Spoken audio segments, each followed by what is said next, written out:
And even if I get in trouble, you know what I'm saying?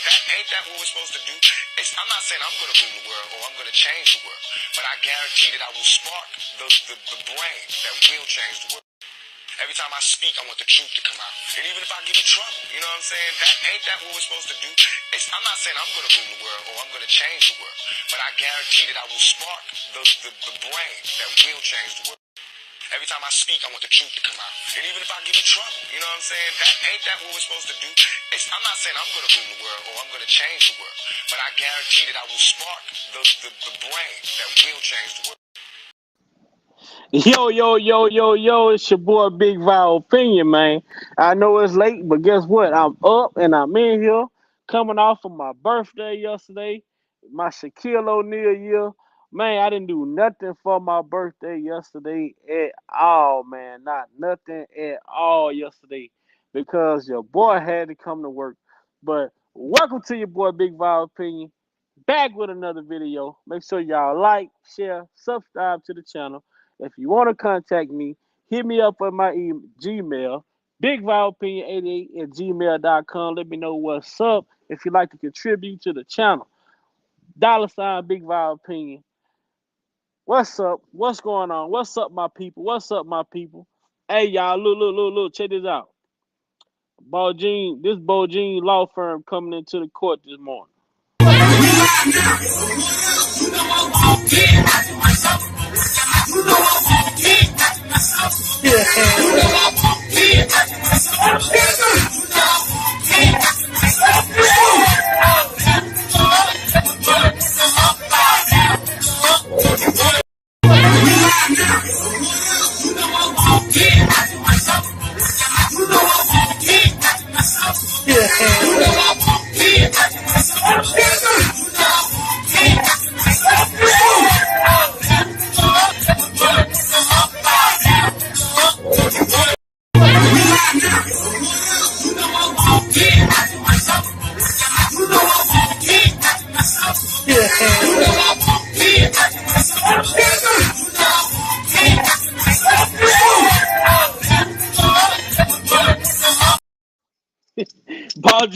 Bojine law firm did not come to play. Happy birthday, Miss Lady T. Happy birthday, Miss Lady T. Bojine law firm did not come to play. Whew. What's up? I see EJ, I see Vera, Miss Lady T. Oh, man. It's 2 o'clock in the morning. Where you been? Hey. What's going on? Y'all saw the title. What's up, EJ? Man, bruh. Man, look, I don't think I ever read so many comments in my life. Over on Twitter, reading all the comments from trial today. Man, it was crazy. It was crazy. It was nuts. But it was long awaited. And is it safe to say that, you know, if you're ever in a situation and you need a new location, you can go to the government and offer up some information. If you're ever in a situation and you need to find a new location, you can go up to the government and offer some information. Hey, am I lying? Woo, boy, I've been on the Section 8 list for about 3-4 years. Shit, that's what you gotta do to get ahead? Is that what you gotta do to get ahead? Well, I got a good tip. Now when I'm stopping to give a homeless person $1 or $2, I'm gonna tell them, hey, you got any helpful information the government can use, you can go and exchange that for a Section 8 house and you will no longer be homeless again. You feel me? All expenses paid trip. All expense paid trip to Miami. Come on now. If I'm gonna participate and I'm gonna cooperate with y'all gonna have to fly me to Dubai. Y'all gonna have to fly me to Paris. You know what I'm saying? You gonna have to fly me some motherfucking place I ain't never been or will never be able to go to. If you gonna fly me out, if I'm gonna get flued out, I ain't getting flued out to no goddamn. So you gonna let the government. So you gonna let the government flew you out to Florida, but you gonna let Kel fly you out to the Bahamas. You know what I'm saying? You gonna let the government with unlimited resources fly you out to Florida, but Kel gonna send you to Cancun. Dana ass up. Dana ass up on that Madden.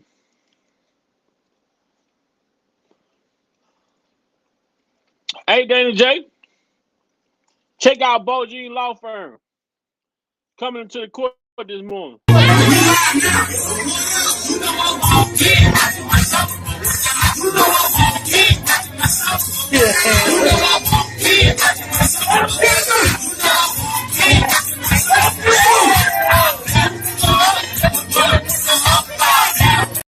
Ah, they came in there. Bo Jean Law Firm came up in the court crunk, boy. You know what though? I'm gonna tell y'all something. The way that this stuff is set up, now Bo Jean got the whole weekend to go and go over the testimony from the prosecutor. Man. Boy, if the oven was on preheat yesterday, Monday, that motherfucker gonna be on 400. It's gonna be on 400 come Monday. Man, I tell you, shit ain't looking good.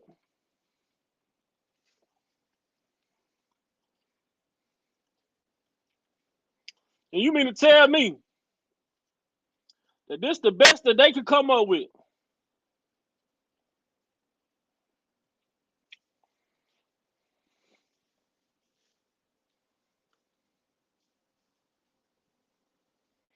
Okay.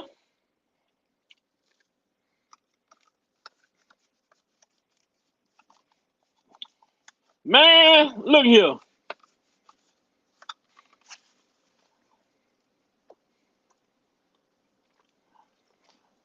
That could have did a little better than that. I'm just saying.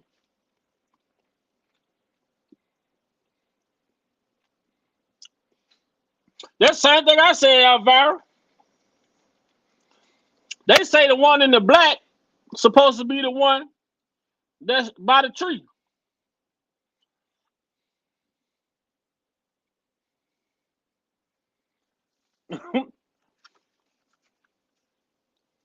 Not the same. Look at the eye structure. The eye structure is different. The nose structure, the face, all this shit. Now we can examine this picture. We can examine this picture all day. We can examine these pictures all day.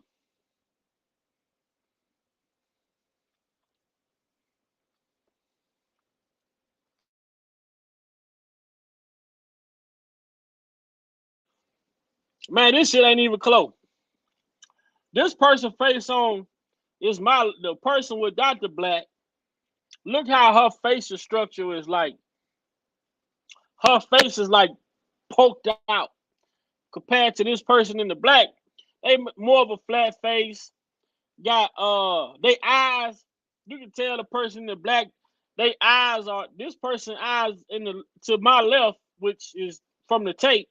The person eyes from the tape are like poked out compared to the girl eyes to my that's in the black. the you see the dimples in the crease of her lips. I mean, there's so many different things. Right,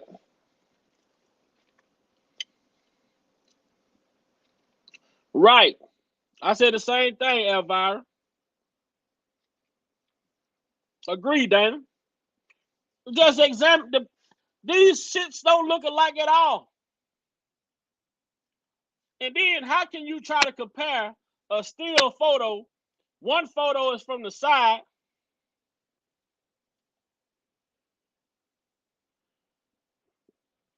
Okay, Linda, I'm gonna have to check. I had to go, Linda, I'm gonna have to check that. How can you compare a side shot photo from a person straight ahead? You know, also this person, this still photo comparison is like is this person in the black is looking straight at the camera almost compared to the person from the tape is from the side. Like, how do you like? Come on,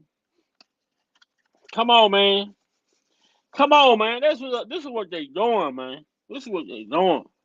But now, uh,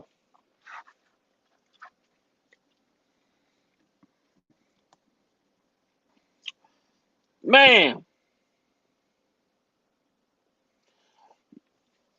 yeah, I can receive emails. Now this man, now if you gonna take offers right here, like I said last night, I'm gonna keep going back to this word. Compare. I'm gonna keep going back to this word.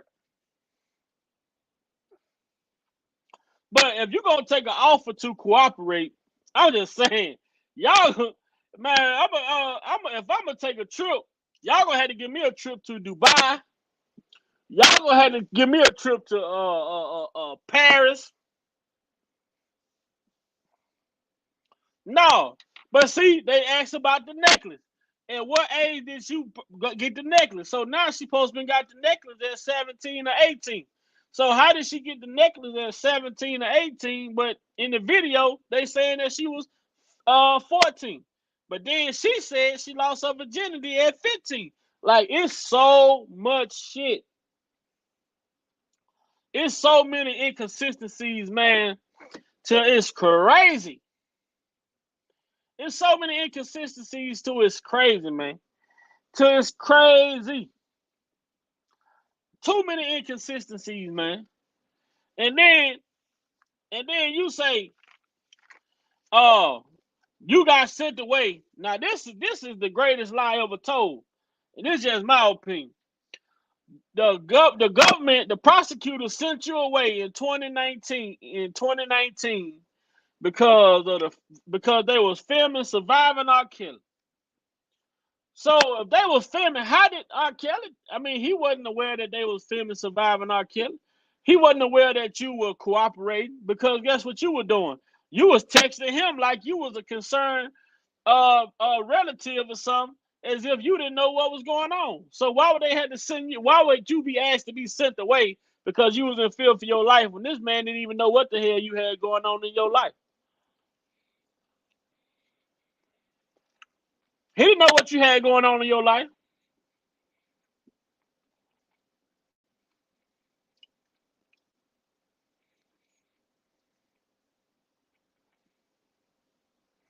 Then you say you kept all of these secrets out of fear. You kept all of these secrets, his secret. You was keeping his secret out of fear. But you gonna tell me that you gonna fear a man that gonna come down and get on his knees to your mom and dad and confess to them that he had been having sex with their underage daughter. And he gonna get on his knees and say, oh, please. Oh, forgive me. Forgive me. I've been fucking your daughter. I know it ain't right, but please forgive me. Are you sure? Are you sure? Now, we all from the same. We all from the same ethnicity. We all come from the same type of background, somewhat. So you mean to tell me that it's okay for a grown ass man to come to your parents and say, "Hey, I've been sleeping with your underage daughter. Can you forgive me?" And all you can do is say, oh, "I'm not helping you. I'm not helping you. I'm not helping you. No, I'm not helping you. I refuse to help you. I refuse to help you under no circumstance."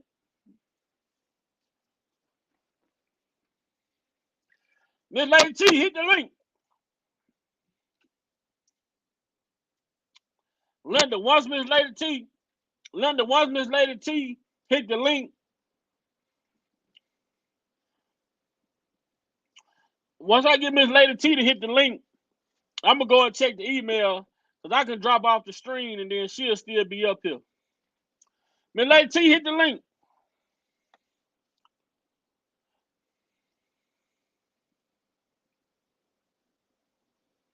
Right. The dad say, "I'm not gonna help you." She say her dad was hysterical. Do you know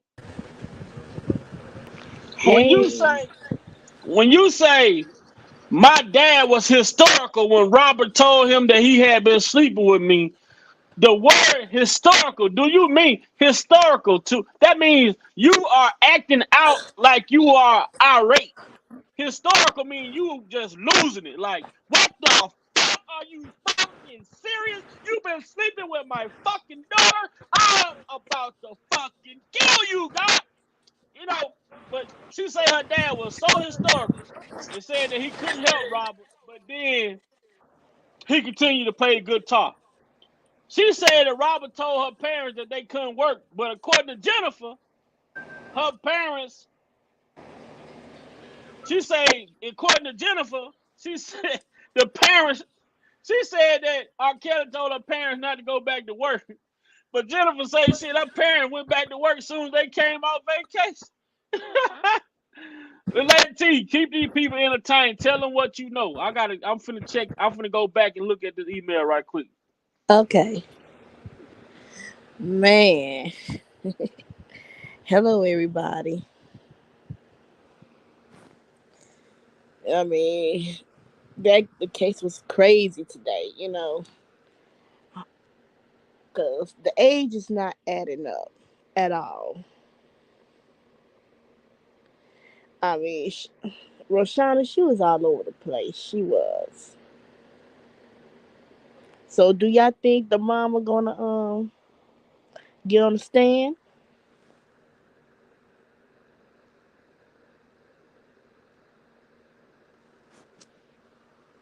Hmm.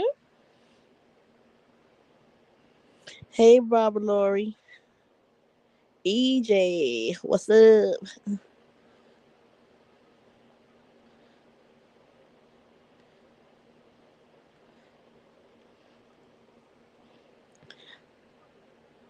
Oh yeah, Sparkle. Oh right, right, EJ Sparkle. I believe she gonna get on the stand too.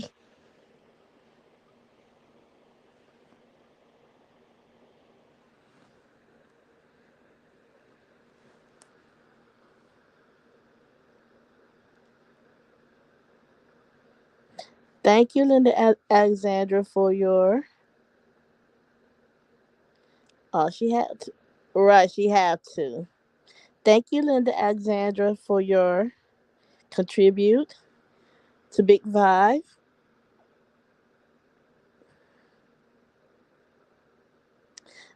Thank you very much. Just must see another year. That's all.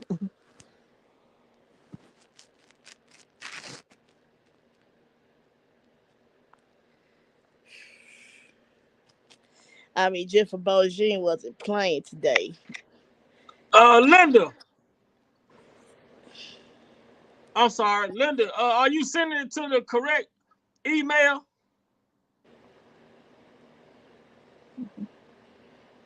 I checked the email. I didn't have nothing in there. I didn't have nothing in the email. Oh, So hold on. Let me type it. Make sure it's okay. let me type it. Keep on going, Miss Lady T. I'll make sure the Yeah. email right. Yeah, okay.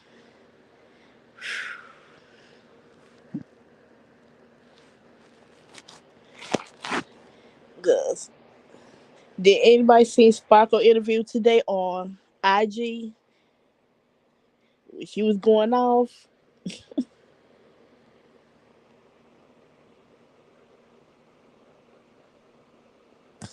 Hello, DS.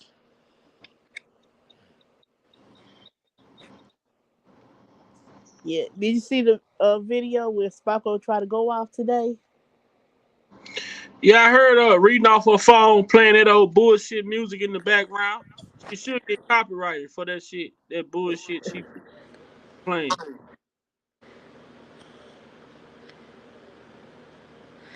Mm-mm-mm. She don't even know how to get out of character. Every time she make a statement, this bitch thinks she on surviving R.Kelly.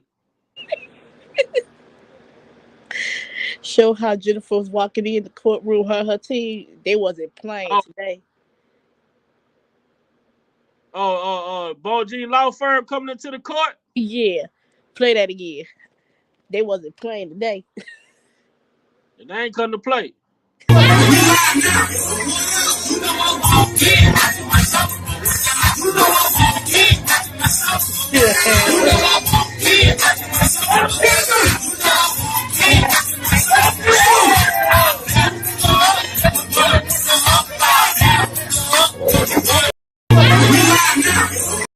Hey, hey, look. When Jennifer asked the government, how many tapes do they have for the defendant? It got silent. Then she say, how many tapes do you all have of the defendant? They look to the judge and say,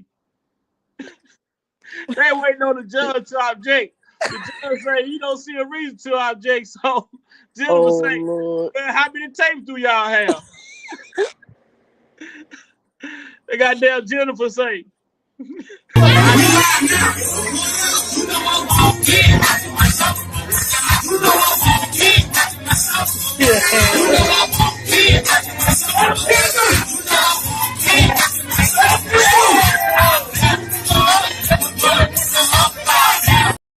boy, you don't play with Bon Jean Law Firm, man. All right, Dan.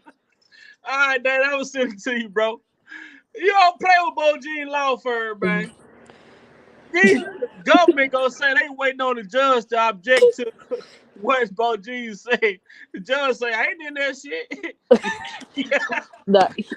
The judge probably went back and got him a cocktail when he got off. Judge Linda, whatever they say, this ain't the type of tea I like.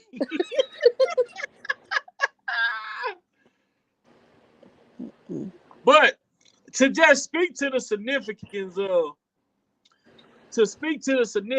a lot of the stuff that transpired, even with like with the detective who investigated the tape in 2008, saying that what he watched on the tape in 2008, he couldn't even determine that what he watched in on the disc that they provided was even accurate. So that within itself like was a problem for me. And another problem for me was, what's up, lovely Shona? I wonder who went in the house and changed. Now, if the man goddamn house would have caught on fire, so if the man house would have just so happened to catch on fire, it wasn't Mm-hmm. no goddamn smoke detectors in the house. They done took all the smoke detectors and put cameras in the damn and replaced them with hidden cameras in the smoke Mm-hmm. detectors. Like, what type of, these people were so fucking, man, I'm talking about, like, this shit was like ridiculous, bro. Like, they took all the damn smoke detectors and put cameras up, like fake smoke detectors with cameras in them, but they can only present. Now she testified to say they was having sex hundreds of times, but they only got 3 tapes and only 1 tape that depicts her, and the other tapes was of adult women. or if I'm not mistaken. But one tape's supposed to show her, but then at the same time, that tape is nowhere to be found. EJ, what's up, man? What's up? Hop in the Jeep, man. Take the doors off this hole. Let's ride. What up, EJ? What's happening? What's up, Miss Lady T? Happy What birthday. up? Thank you. Happy birthday, Miss Lady T. Creepy T. Creepy T. Shoot, I had a little too much tonight. You ain't been drinking nothing but some damn smear now. No, I didn't. What you were drinking? What you were drinking? Rose. Ah! Boy, look here. But Lady T, go to bed. Aaron is not coming all the way to Gary. Damn. Be quiet. Yeah, Aaron ain't coming to Gary. What's up, man? What you gotta say, EJ? What's your thoughts, man? Look, Man, my thoughts about reading everything that went on in the court when Bonjay just tore into Rashana, man. I just had to say, man, I need a drink for this. No lie, man. now the judge said he needed a drink. No lie, Yeah. bro. Man, how you give a money? Yeah. How you accept if you finna testify in a trial of this magnitude, and your testimony is everything to this whole case, and the only thing you gonna accept is a motherfucking Section 8 and a trip to Florida? Oh my God! Not Now Section that's 8, what man. and that's what threw me for a loop. I'm like, wait a minute. So you mean to tell me out of all these years you've been homeless for quite some time? The whole Mm-hmm. I'm like I'm like something ain't right about this. And how Mm-mm. you gonna name yourself boss baby and you depending on Section 8? Mm-mm. Now, Angel Crow, oh, they gonna get her on stand too. Oh man, she gonna face her music. If they get Barry on the stand, Lord have mercy. Oh man, I cannot wait till they call him cause his name was being brought up. Mm-hmm. Cause I believe this case gonna be more than just some 4 weeks. Hmm. And I hope they call Jimmy D to the stand because man he Oh, can't plead they this. already subpoenaed him. Yeah, and yeah he can't plead the fifth this time. Mm-mm. Hey, look here though. Look at this, y'all. Goddamn, see that He one. said, That one "Look at thing about these Dana. supporters over Look at here. Dana. She's a rose." These supporters over here don't play. The supporters be over here. They work, man. I got a photo for y'all. I got a new photo. Thanks, Linda. Linda. Linda, listen. Listen, Linda Licky. Linda, listen. No, no, no. Ah. Oh. Boy, let's see. Dana says he a rose law. Hell no. That motherfucker drinking some absolute, man. Hold on. Okay. So we got this picture. Y'all say no go.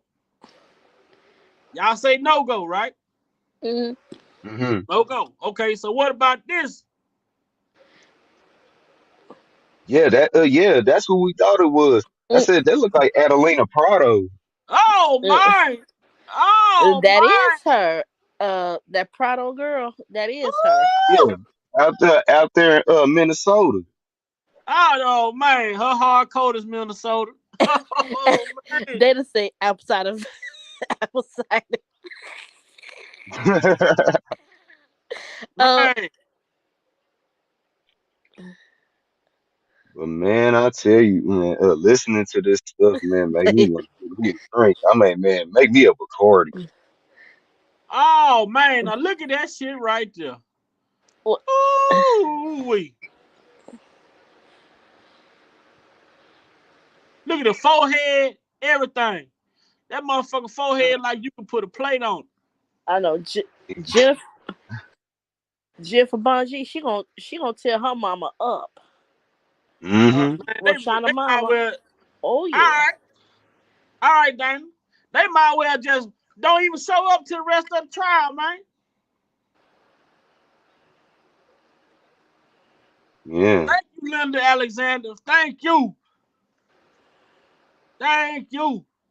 Man, that's crazy, man. But see, that's one thing why I love people that's genuine and people that really support and people that are really in this thing for a great purpose, because it's information like this that people send you and that can help, bring awareness to a lot of the stuff that goes on, because we as content creators, we only can do so much. We only know so much. Like today, with Dana bringing out that deep fake video and BuzzFeed having a watermark on it, which means they created this shit, that shit, like, man, that fucked my head up. Yeah, Now, it did it's for no me wonder too. why BuzzFeed got all of a sudden got this tape. Jim Derogatis once worked for them. Mm-hmm.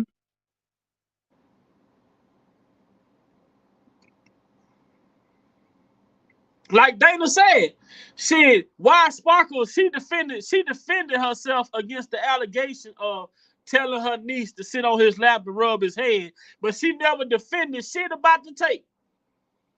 Right. She didn't say Yeah. one thing about the tape. Now she didn't say not one single solitary word about the tape whatsoever. Man, bro, I just and the thing about this is, like, bad as much as I want to have remorse, much as I want to have remorse for Roshana, man, it's hard, bro. Because I don't give. People say you squeeze, but doing the right thing is doing the right thing, bro. Right. Doing the right That's thing is true. doing the right thing. Lying on somebody, man, you know how many Hmm. people been lied on that can cost them their life, yet alone incarceration. Like, and I can understand, you out here, you living like you living, you trying to make a way, you bust some criminal moves out here, and this is what happened. This is what happened. That's why I've been speaking about this shit all week. I've been I speaking can about it tell. all week. I've been studying saying it. The government, y'all heard it. If y'all been over here on the lives, y'all been hearing the government out of their own mouth say, you know, hold on. Oh, I got that too. I got that too. And y'all can hear a agent talk about tactics that they use to get people to cooperate. That's why I keep on playing this shit. Refuting, who was working on the Biggie Smalls murder case, stumbled upon information that he believes has blockbuster implications into the murder of Tupac Shakur. Back in 2006, so this is almost, 9 years after the murder of Biggie here in Los Angeles, I was called to join a task force investigating Biggie's murder. Everything that you would do in a regular investigation have been exhausted. So we realized the only thing we're going to be able to do is we've got to find people that we can compel to talk. We identified Dwayne Keefeity Davis, who's a shot caller for these Southside Crips, and we built our case against him. We introduced informants and wiretaps and began to purchase narcotics from him so that we could get an airtight case against him. And we get to the point where we know that we got the goods on Keefeity. He's facing the predicament of life in prison, or it can tell us what we need to know. Do you hear that shit? Do y'all hear this shit? They get a person in a predicament to where they facing life in prison. They put them in a predicament. The police, these officials put people in a predicament where they facing a lot of time, and they tell them, well, tell us what we need to know, and we can do away with all these criminal activities that you done committed. This is what they do. This is why I've been studying, telling people that word compel. Why do they? This is what they do. They exhausted. This is what happened. I say, allegedly, Chicago, state, federal, whatever. They exhausted all of their leads to try and put Kells on the tape. And we can say they exhausted all of them because they investigated him in 02. They had the trial in 08. They investigated him in 2015. They investigated him again in 2018. They questioned Roshona in 2019, and under oath, she gave a statement that it wasn't her as well. So they had no case. So what else did they do? So they go and compel Roshona, which means they built the case. They found some type of criminal activity or something that she was doing. What's wrong with her? She had to be having something going on to the point where you can't even afford a house. You say you was getting all this money. You getting this money to go live in a hotel. All of this shit, like everything, all of these actions that were taken was not. I don't understand it. And you mean to tell me you homeless? Your dad's still working for Rob. So were you homeless when your dad was alive? I mean, and I don't want to play. I don't want to play devil's advocate. But that's just me. Is your dad even deceased? I'm sorry, but at this point, to see some of the shit that's going on, I'm wondering, is your dad even deceased? But it's so much of a coincidence that he passed away. All of a sudden, you become a witness. These are just questions that I have. I can't be the only one that think about this. They found something, but is something is not setting right with her father, or did they press? Dana say, yeah, he gone, bro. Okay, so I believe they pressed the dad so bad, they probably caused the man to have a stroke or something. They probably caused the man to have a heart attack or something. They probably put so much pressure on the dad until the man just couldn't take it. Some shit just ain't, to me, this just me, bro. All of a sudden, now the dad gone, guess what? The dad was the rock to the family. He was the finances for the family. He still, after she said that, Kel said, oh, will y'all forgive me for fucking y'all daughter? I know she was underage. Oh, Kels, I'm not helping you, Kelly. Kelly, I'm not helping you. She said her dad was so historical, but he went back to work.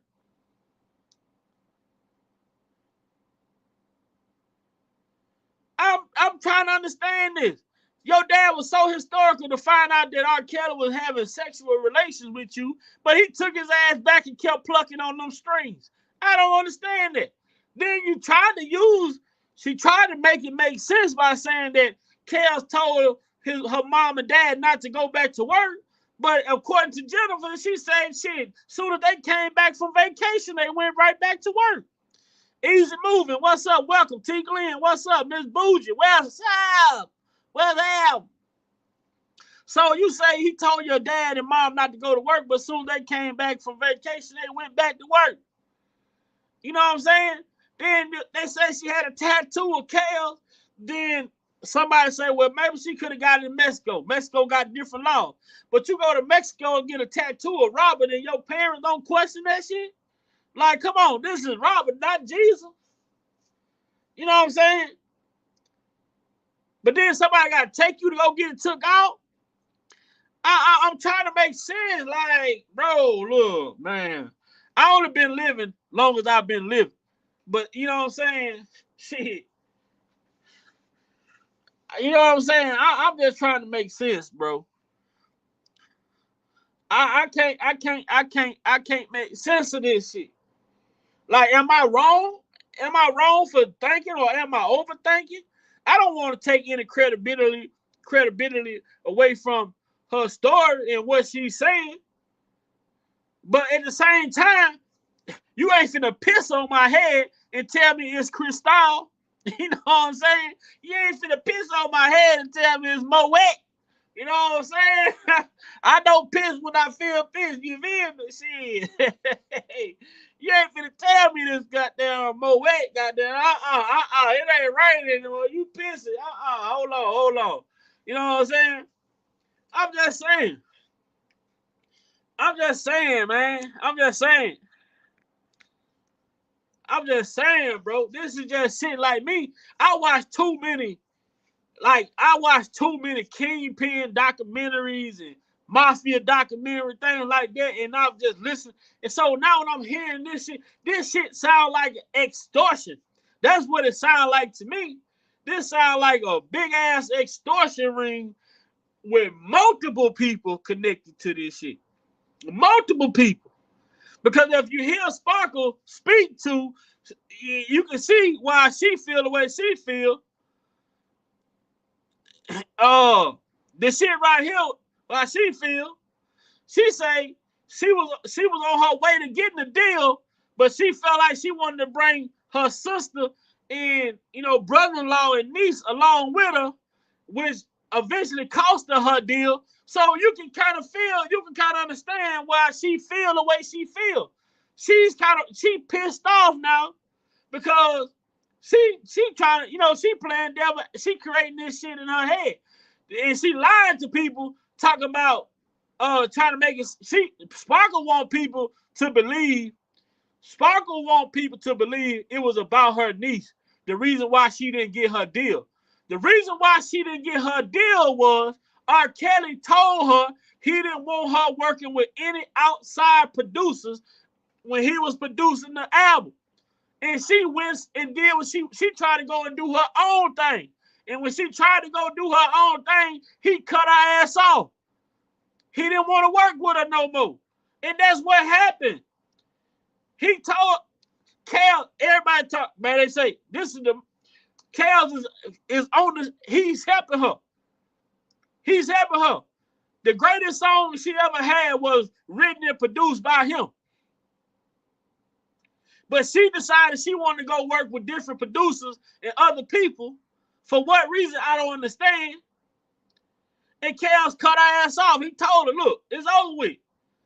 I told you that ain't what I want to do. And once he told her, that's why she didn't get her record deal. Her not getting the deal did not have nothing to do with Roshana, her sister, her sister husband, none of that shit. It simply was her fault because she wanted to go off and do her own thing before she got the record deal. When she wasn't even fucking smart enough to know, well, if this man is working with you and helping you, is going to help you get your deal, why don't you wait till you get your deal and then say, I want to go work with some other people? You don't do that shit before you get a deal. This motherfucker still have leverage over you because you trying to get a deal. So you not understanding you don't understand how to play ball. This is the whole thing. She don't understand how to play ball. She too greedy. She was too greedy. Instead of her having the patience to wait until she got her deal and say, look, I want to go try to work out with Scott Storch. I want to go try to work with Jazzy Faye. I want to try to go work with JD.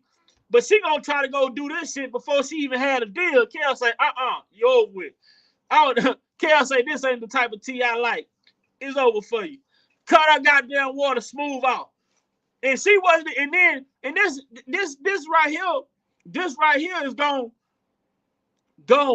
shed a spotlight on the type of artist she was. Because once Cal stopped working with her, the fucking record label wasn't even interested in this motherfucker. That means she was trash. That means when he stopped, now if you was that woman, if you was that girl, I'm talking about you were that Whitney Houston, Mary J. Blige, you know what I'm saying? If you were that girl, you wouldn't even need Cal. When Cal say he ain't working with you no more, they would have continued on with the deal because they would have said, oh, look, she can really sing. She can really do her thing. She got great talent. Despite R.Kelly not working with her, we could put her with some other producers. They could produce a good sound. But when Cal say he wasn't working with her no more, they said, fuck off. No other label wanted you. With a hot ass song that she had, you better be careful what you say to me. She had a good, that song is timeless. That song is timeless. That song, you can still play it right now. You see what I'm saying? She wouldn't be the first lady of the label, fell the title, but boom, that shit fell through. She made a move. She tried to make a move before she even had her goddamn pieces on the board. She tried to make a move before her pieces was on the board. Shit fell, collapsed on her. But if she was that type of artist, they wouldn't have needed, even if R. Kelly would have backed away from her, if she was a real artist and could really, really put out great music and had great quality, somebody would have signed her. How you only had, you ain't no good artist when you only got one goddamn, you ain't a good artist when you only got one goddamn, only one label looking at you. Right, Dana? And then she ain't even got that song. That's R. Kelly's song. She don't even own that song.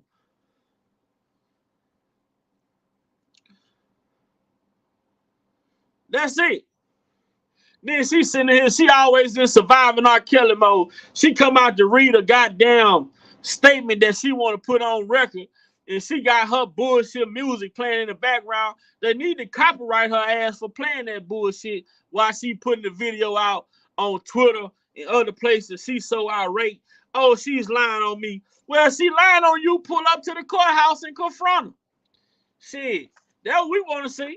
You say she lying on you, come check her. Come to the courthouse and object. You know what I'm saying? Pull your ass up. You right in Chicago. See, the courthouse ain't hard to find. She lying on you. EJ, what's up, bro? You back? Yeah, I'm back. Already. See, Glenn said, I don't listen to her no more. I don't listen to her no more. Anybody who did Kel wrong, I'm done with them. I'm done with them. It's over for you. Hey, but what was you talking about before I came back in, Ron? I had talked about the dad. Well, I had said, man, at this point, I'm questioning whether the dad even deceased or not. But Dana say he is deceased.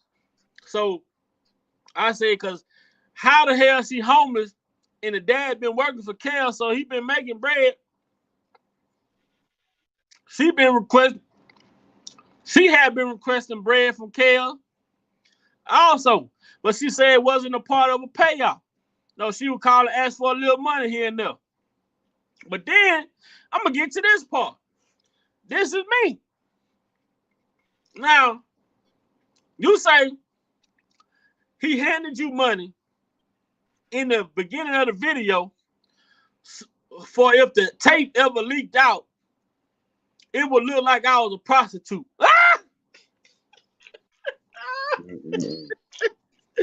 How the fuck?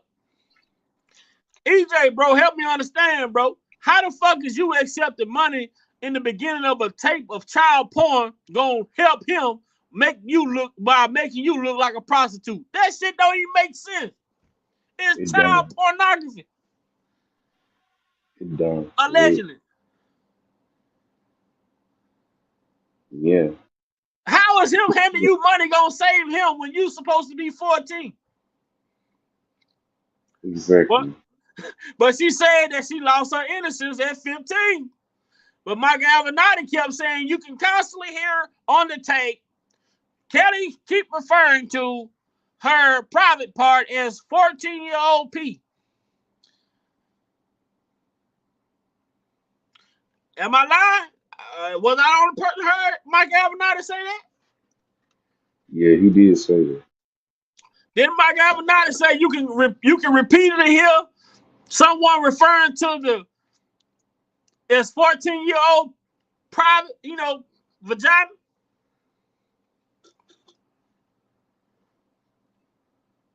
Now all of a sudden on the stand, she say she was 15 when she lost her innocence. Thank you, love yourself. You head to the ER. I'm not feeling too good. Hey, man, let's get them prayers up for love yourself. She ate too much bacon. She had too much bacon. No. All jokes aside, though, I'm trying to get a laugh. I'm trying to make a laugh. But everybody that sent them prayers up for Love Yourself, she say she not feeling good. She headed to the ER at 3:33 in the morning over there on their side of town she on. We hope everything is all well. We already, like, God. Hey, Jesus, we need you to send your angels over there, touch her. Make Pray sure for she get Love safe and sound, and make sure she come back the way that she went. But also feeling better than she was when she got there. So, Love Yourself. We sending them prayers up for you. We sending them prayers up for you. But yeah, EJ, what's up, man? What you got on your mind, man? What you think? ATB, what's happening, round? What's happening, round? You already know how I get down. Yeah, well, I think when Rashana threw Sparkle under the bus and how she responded in that way, it's just like how you gonna say how you gonna say your niece is lying on you, but you've been throwing her under the bus for 20 plus years, and now you see how the story flipped the script on you. Now, how does that work? Right. So do you think Sparkle, with Sparkle knowing, with Sparkle's knowing the nature of the tape, do you believe that Sparkle believed that that's her niece? No, in her mind, yes. But to me, from my perspective, how would you not recognize your own niece in that tape when your niece was wearing braids? Exactly. Exactly. She wore dookie braids, the crisscross braid. Well, they call them dookie braids where I'm from. She had the little dookie Hmm. braids, the individual plaited braids. Hmm. She had them Marcus Houston braids from Immature. Yep.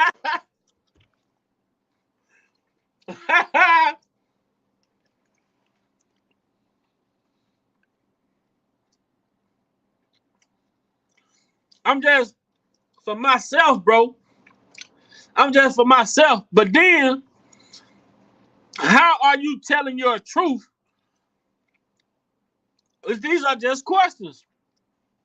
How are you telling your truth when, in fact, the only reason why you talking is they granted you immunity, full immunity, which means that you cannot be charged for perjuring yourself.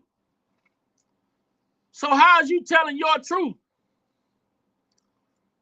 We don't know if anything coming out of your mouth is true. Because if you telling your truth, you gonna get up there, you don't need no immunity.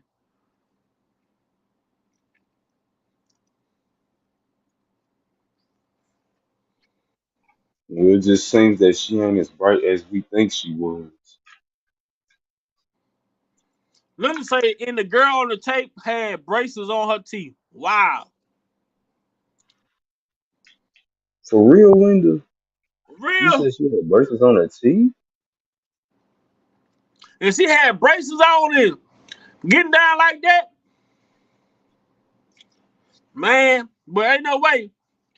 But then you got, this is what I'm studying getting back to. The hidden cameras in the house. And you mean to tell me you only got 4 tapes?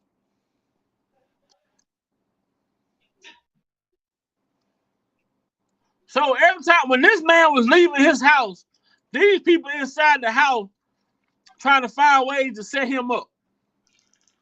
Hmm.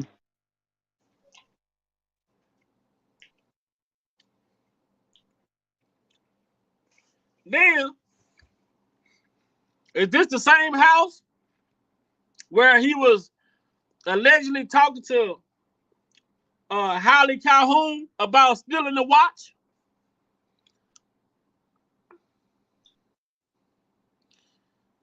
Is this the same? Is this the same house where he was on tape allegedly talking to Holly Calhoun about stealing a watch and people who steal watches and things, people who steal things of that nature, come up missing or whatever. They said they only had the audio, they didn't have the video. But if this man's house was rigged with goddamn cameras,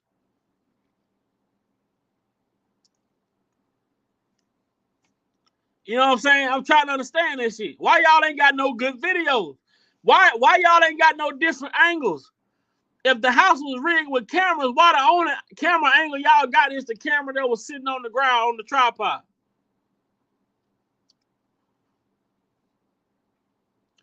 Linda's HB, I thought they could not see who it was. Right. Hey, T. Glenn say, and R.Kelly did not have an afro. Right. They talked about that earlier today. Yeah. R.Kelly didn't have an afro in '99. He just started growing his hair to the end of '99. Then he cut it again in 2000. No, oh no, I believe he grew his hair out in 2000 and he cut it in 2001. Yeah, they said somebody he started growing it in 2000, then he cut it again during the singing during the Michael Jordan tribute or something. He did something for Mike Washington Wizard game with Michael Jordan. They say no, it's the first time I could not send you a picture. I could send you a picture. Okay, yeah, send whatever you got. Send it, Linda. Linda, whatever you got, just send it. Send it. Send it. Goddamn, I'm gonna post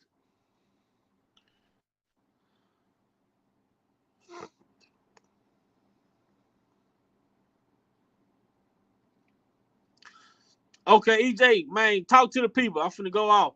Man, Lady T, bring your ass back up here. You drunk some gun. Anybody want to come up? Converse with my bro EJ. London sent this information over. I'm trying to get it. I'm trying to get it and post it. You hear me? Shit. I'm trying to be like Ball Jean and walk in, working my shoulder. You hear me?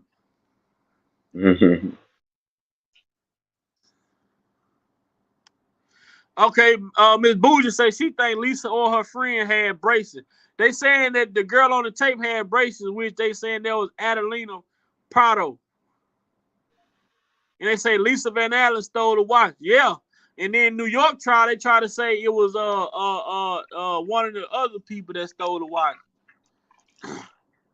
Hey, but from what I've heard about Adelina Prado, it was saying that she was a big stripper and a prostitute out there in Minnesota. I And don't that, know. I and ain't that never heard of her. I lived in Minnesota. Well, I don't know what part of Minnesota she in though, so I probably wouldn't hear of her. You know. yeah, because now it connects now because remember in the beginning that how he just handed her the money. Yeah. Now I mean just think about it.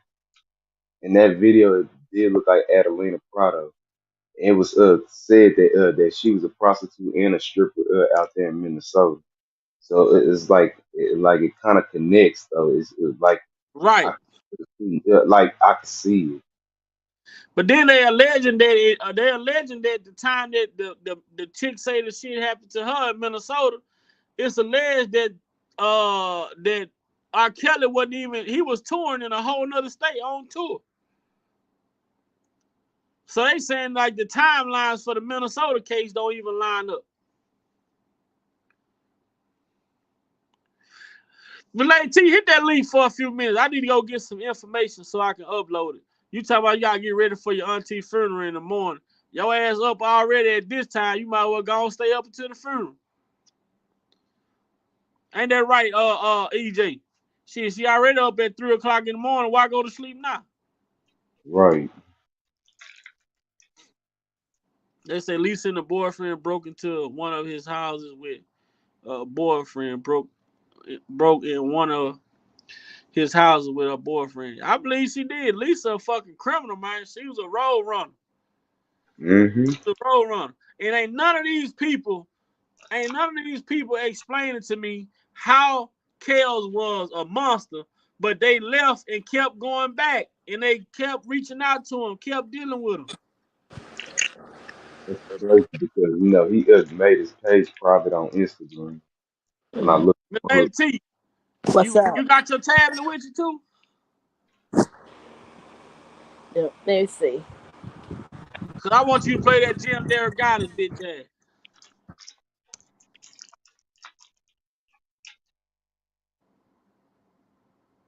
hey Miss Lady too.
I'm here. I'll look for my tablet. Uh, Miss Lady T, What's up? man, can you believe this dude really made his Instagram private? When I Ooh, looked him up yesterday,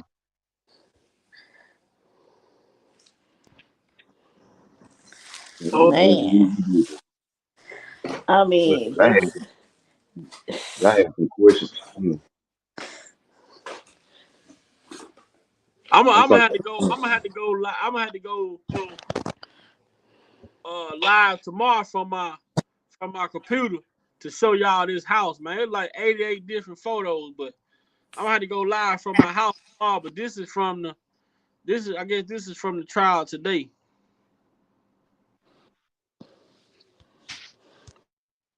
where it said a female participant, however, does not appear to be wearing braces in the video. Bennett Barnett testified the alleged victim wore braces at some point between 1997 and 1999, but she could not provide any extra date. She could not provide an exact date. Still, she was adamant the female in the video was the alleged victim. It's her cheeks, her nose, her facial structure, she said. The missing braces revelation comes a week after the defense showed the jury a police photograph of a dark mole on Kelly's back. The male participant in the video appears to have no such mole when the video is played in real time. Wow. Wow. Mm-mm. Linda, Okay, I I got looked to. at the house. Sunshine Brown, how's it going? She said, hello, Big Vi, Dana, and everyone. I've been on these YouTube streets, been taking care of my family business. How everyone doing? Everyone doing great, I hope. We Mm, praying for love yourself right now. She said she ain't feeling too good. She on her way to the hospital. Y'all know something. Let me tell y'all something. Well, I'm from a little country town in Louisiana. And our hospital sucks so bad they call that shit the hospital. They say ooh. it's a horse doctor. I will pay. You will pay. Jimmy Dean. Yeah, go ahead and play Jimmy talking. Let us hear what Jimmy got to say. He gonna have to explain a lot of shit. Child pornography is such a toxic and horrible crime that to say that you had even touched that video tape, much less watched it, perhaps copied it or shown it to someone else, would be admitting a felony. Okay? So Damon said you should take the Fifth Amendment and, on the grounds that you saying anything at all about that tape is incriminating yourself, you're protected by the U.S. Constitution from talking about that tape. That was less than satisfactory to me. So I got another question. A toxic and hard. Mm. Hold on, Miss Lacey. I got another thing. Now, this is another question. If Lisa stole the damn tape, how the hell did Sparkle get the tape to give it to Jim Derogatis? Mm-hmm. Now, this shit right here, something missing in this goddamn shit, and it don't taste good. So, how, if Lisa stole the tape, Sparkle got the tape, Sparkle gave it to Jim, but how the hell did Jim call Sparkle to identify the niece?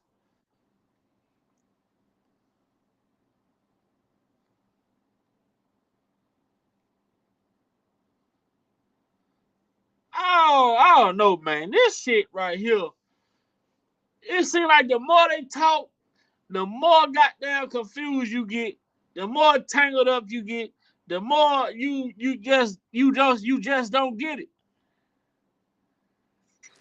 Like they say, damn if you do, damn if you don't. I don't. So with him saying, with Jim saying that he reached, how you reached out to Sparkle, but it's alleged that Sparkle gave him the tape. Mm-hmm. That right there. I'm trying to understand that. If Lisa stole it, how did Sparkle get it? Then Jim say touching, watching, or showing child pornography is admitting to a crime itself. Mm-hmm. Well, I'm trying to understand this. Well, here go another one right here. Less than a year, 10 months later, around Thanksgiving, um, I got I heard that there was this videotape on the streets showing Kelly having sexual relations with this young woman of 14 or 15 years. We had heard that there had been a relationship, and we had tried to do some reporting on this woman. We had talked to some of her relatives. We had talked to her family. No one wanted to talk to us. And then one day I'm at home. I worked at home, but she can't sit around and play loud music in the Sun-Times offices any more than we can here at BZ, which is why we're in these editing booth cubicles doing this, right? I got a call that said, go to your mailbox, click. Hung up, and there in the mailbox was a manila envelope with nothing on it and a videotape inside that showed Kelly having sexual relations with an underage woman. Certainly appeared to be that. A little less than a year, 10 months later, around Thanksgiving, I heard that there was this videotape on the streets showing Kelly having sexual relations with this young woman of 14 or 15 years. We had heard that there had been a relationship, and we had tried to do some reporting on this woman. We had talked to some of her relatives. We had talked to her family. No one wanted to talk to us. And then one day I'm at home. I worked at home, but she can't sit around and play loud music in the Sun-Times offices any more than we can here at BZ, which is why we're in these editing booth cubicles doing this, right? I got a call that said, go to your mailbox, click. Hung up, and there in the mailbox was a manila envelope with nothing on it and a videotape inside that showed Kelly having sexual relations with an underage woman. Certainly appeared to be that. Look, Man, that dude full of shit, man. He full of shit, and he need a colonoscopy, whatever it's called. He needs his colon clean. I just don't get it. That's family. Nah, that's Peter Griffin. Nah, that nigga ain't no Peter Griffin. I'm gonna tell y'all who he is. Hold on. Just Oh Lord, he about to show the picture.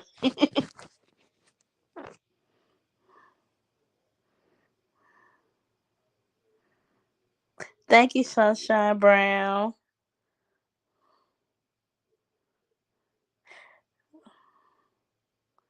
Oh yeah, the video was tampered with. Yes, it was.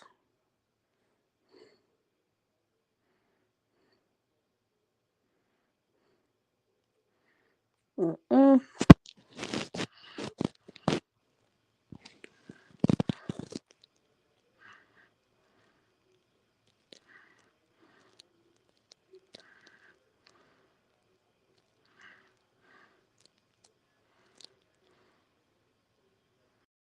Peter Griffin. Hold on.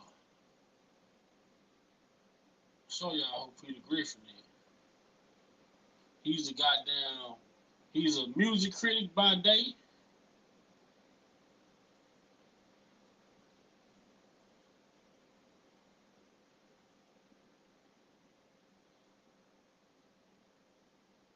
He's a music critic during the day, and boy, he turned it up at night.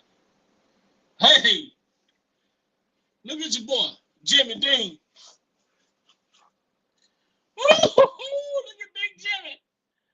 Jimmy put that shit on. Look at Jimmy. Look at him. Look at him.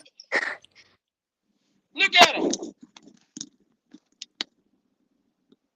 Like he was down in Miami. Like he was down in Miami on the strip. Like he was down in Miami on the strip getting it in. So this what he do on his free time. Are you serious? But he want to talk about child porn. Nah, nah, look like one of the what's the name of that group? The '70s group.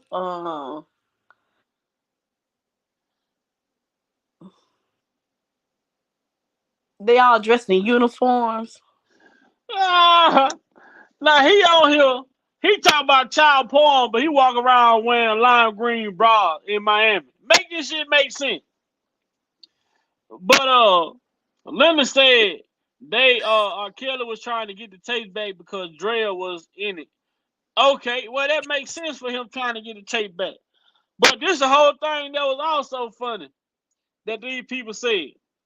They said that they didn't have the tape. They try to say the reason why they didn't have the tape anymore is because that was the tape that R. Kelly and his manager was able to buy to get back. So how the hell R. Kelly and his manager got that tape back, but y'all had the tape into evidence during the 2008 trial? Hey, How, now hey, how? mm. Hey, Big Vibe. What's This up? song dedicated to Jill Dergaitis.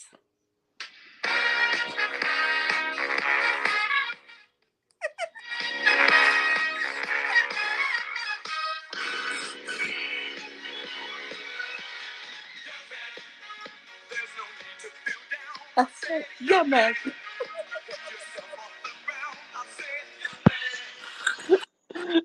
No, you gotta play that. You gotta play that. I'm coming out. I want the world to know. Jim won't let it show. Oh, geez. Jim say, I'm coming out.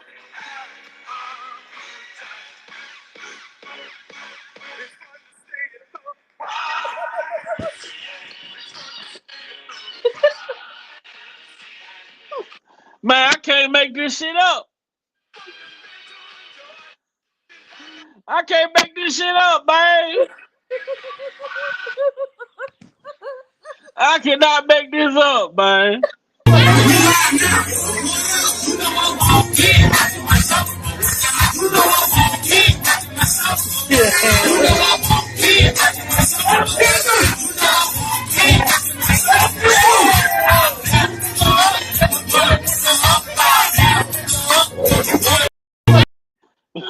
that's how that's how Bo Jean law firm walking into the courtroom on Monday.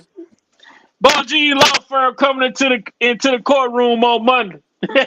Hey, they coming to that bitch ready. They gonna slap fire from goddamn Roshana mom. Boy, it's gonna be Oh, crazy. yeah. It's gonna be And crazy. Sparkle. Sparkle got to tell. Sparkle got to get on the stand, too. I bet she ain't gonna tell Jennifer she better be careful what what she say. I No, dare her to no, tell no, no. Jennifer to be Sparkle gonna be careful. like, I don't know. I, I don't know. Nah. Only way they gonna get Sparkle to talk, they gonna have to start playing some soft music in the background. She'll talk all day. They start playing some soft music in the background, she gonna let them have it. Mm-hmm. Well, I was mad at Robert for her to say that she never had a sexual relationship with Kels after her husband even said she had a sexual relationship. They broke up because of her relationship with R. Kelly. Mm-hmm. Oh, Dre for public announcement. He gonna have Earl on his show tomorrow. I mean, later on today. Boy, look here. Once you tell a lie, you gotta tell another lie. Once you tell a Mm-hmm. lie, you gotta tell another lie. Once you tell a lie, you gotta tell another lie. Cause Jennifer ain't gonna let that shit fly. When you tell a lie, you I gotta tell think another one of the lie. When you tell a prosecutors lie, tried. I think one of the prosecutors tried to do a sidebar today. boy, they tried to and the shit didn't work. Uh-uh. Jennifer did what she did for a reason. She Yeah, they let them tried to do a talk. sidebar today. She let them talk. She let them talk. Miss Lady T, put the man channel in the chat. Put the thing in the thing for the people. Earl, put the link to Earl to Drake channel. Put the link. Put the thing in the thing Hold for up. Drake channel. Hold up.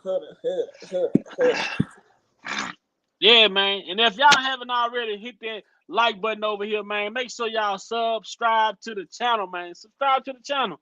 We like 4 subscribers away from 1,100 subscribers, man. I'm taking my time over here, but I'm doing this thing right. You know what I'm saying? But Sparkle is full of a lot of shit but the truth. I'm telling you.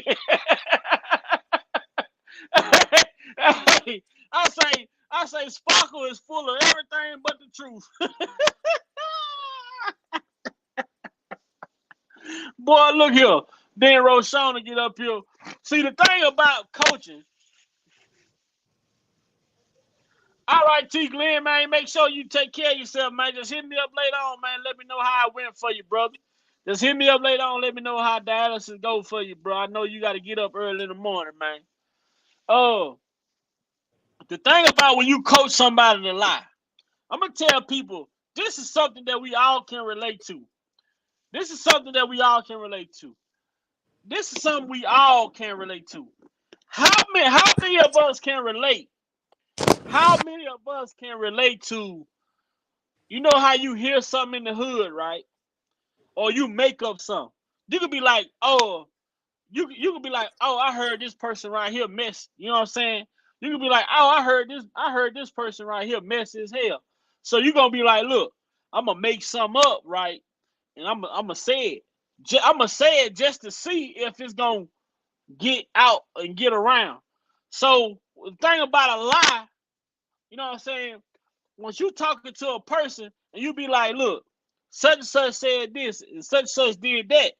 By the time that person get what you said, they gonna by the time they get from you to the first person they come in contact with, whatever you told them, they gonna be to put their own spin on it, their own narrative on it, said what you said, a little bit of what you said.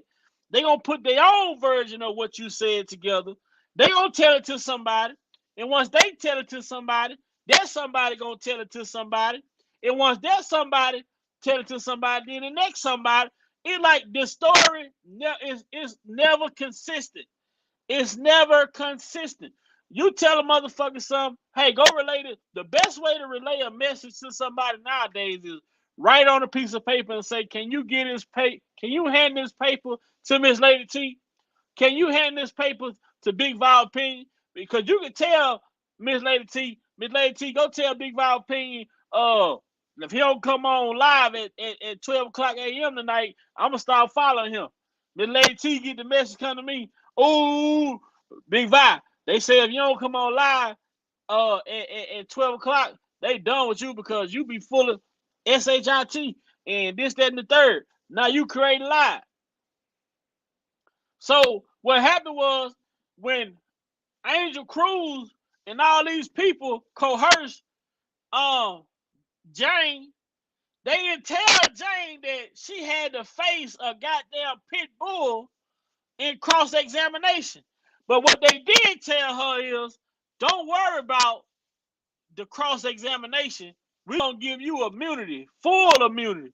So even if you say something that may be criminal, you don't have to worry about being charged. So, you know, we just need you to go on there and say what we need you to say for us. You know what I'm saying? So this is what they did. They didn't tell her that she was going to have to get cross-examination. They didn't tell her that she was going to have to answer to some questions. They just wanted to make sure that she could go up there and say what they needed her to say. You know what I'm saying? Long as she can say what they needed her to say, they didn't warn her about this damn cross-examination. You know what I'm saying? That's the problem. Now you sat up here and took Section 8 housing when you had all the fucking leverage in the world. This lady had all the leverage in the world against the government. Man, you would have had to, they would ask me where I want to stay. I would have told them bitches, I want to go, I want Olympia Field. You want me to testify? Get me in Olympia Field. You know what I'm saying? Y'all want me to testify? Give me a goddamn penthouse downtown Chicago. Y'all want my cooperation?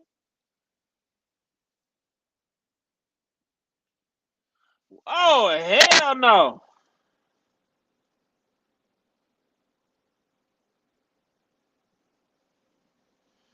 Oh my god, man! What the fuck?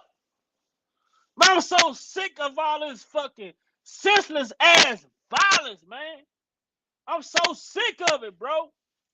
I'm so sick of it, bro. People don't give a fuck in this world no more, man. People don't care about shit no more in this world. Innocent ass children, bro.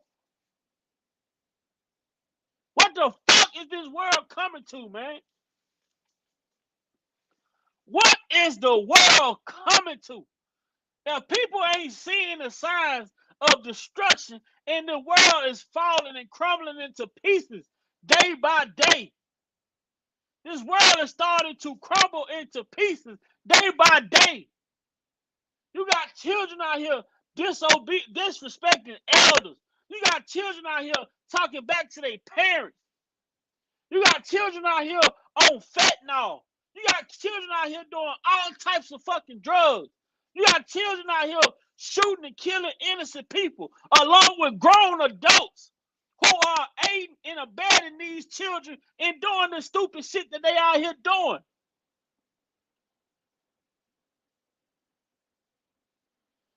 This shit is sad.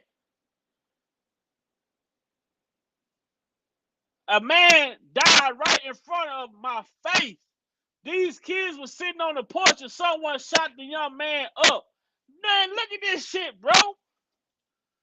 Do the people understand the pain, the hurt that they leave on these children? Look at the pain and the hurt that people leave on these children to live in this cruel ass world.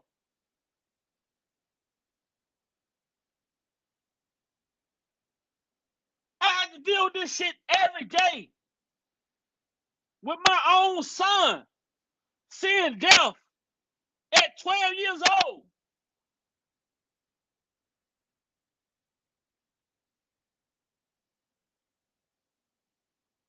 Man, I'm so sick of the senseless ass violence going on in this country, bro. I'm so tired of looking at our people killing each other over little or nothing. Then we got our people, we out here in the streets killing each other. Then we got our people in the courtroom set our people up to be prosecuted, wrongfully convicted, all type of shit. Like, we are our worst enemy, man. Our people is our problem.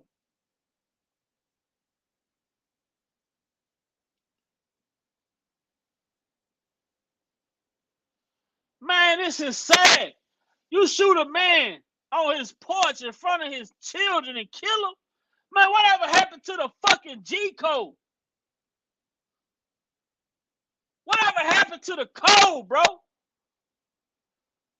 That you catch somebody down bad that you beefing with, and they with their children, they with their family, they with their mother, at church, you give them a pass, bro.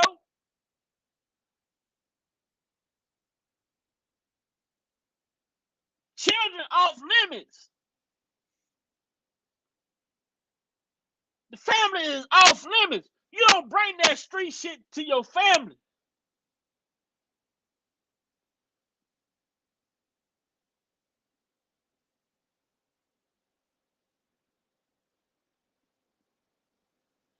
Man, come on, bro.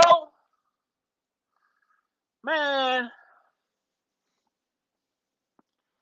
Man.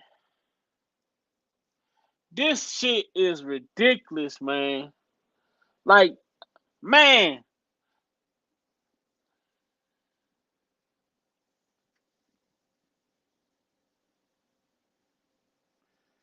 They said it was a drive-by. Man, doing drive-by shootings at 3 o'clock in the morning. Or he probably been down there fighting for his life. And this shit, like, man, come on, man.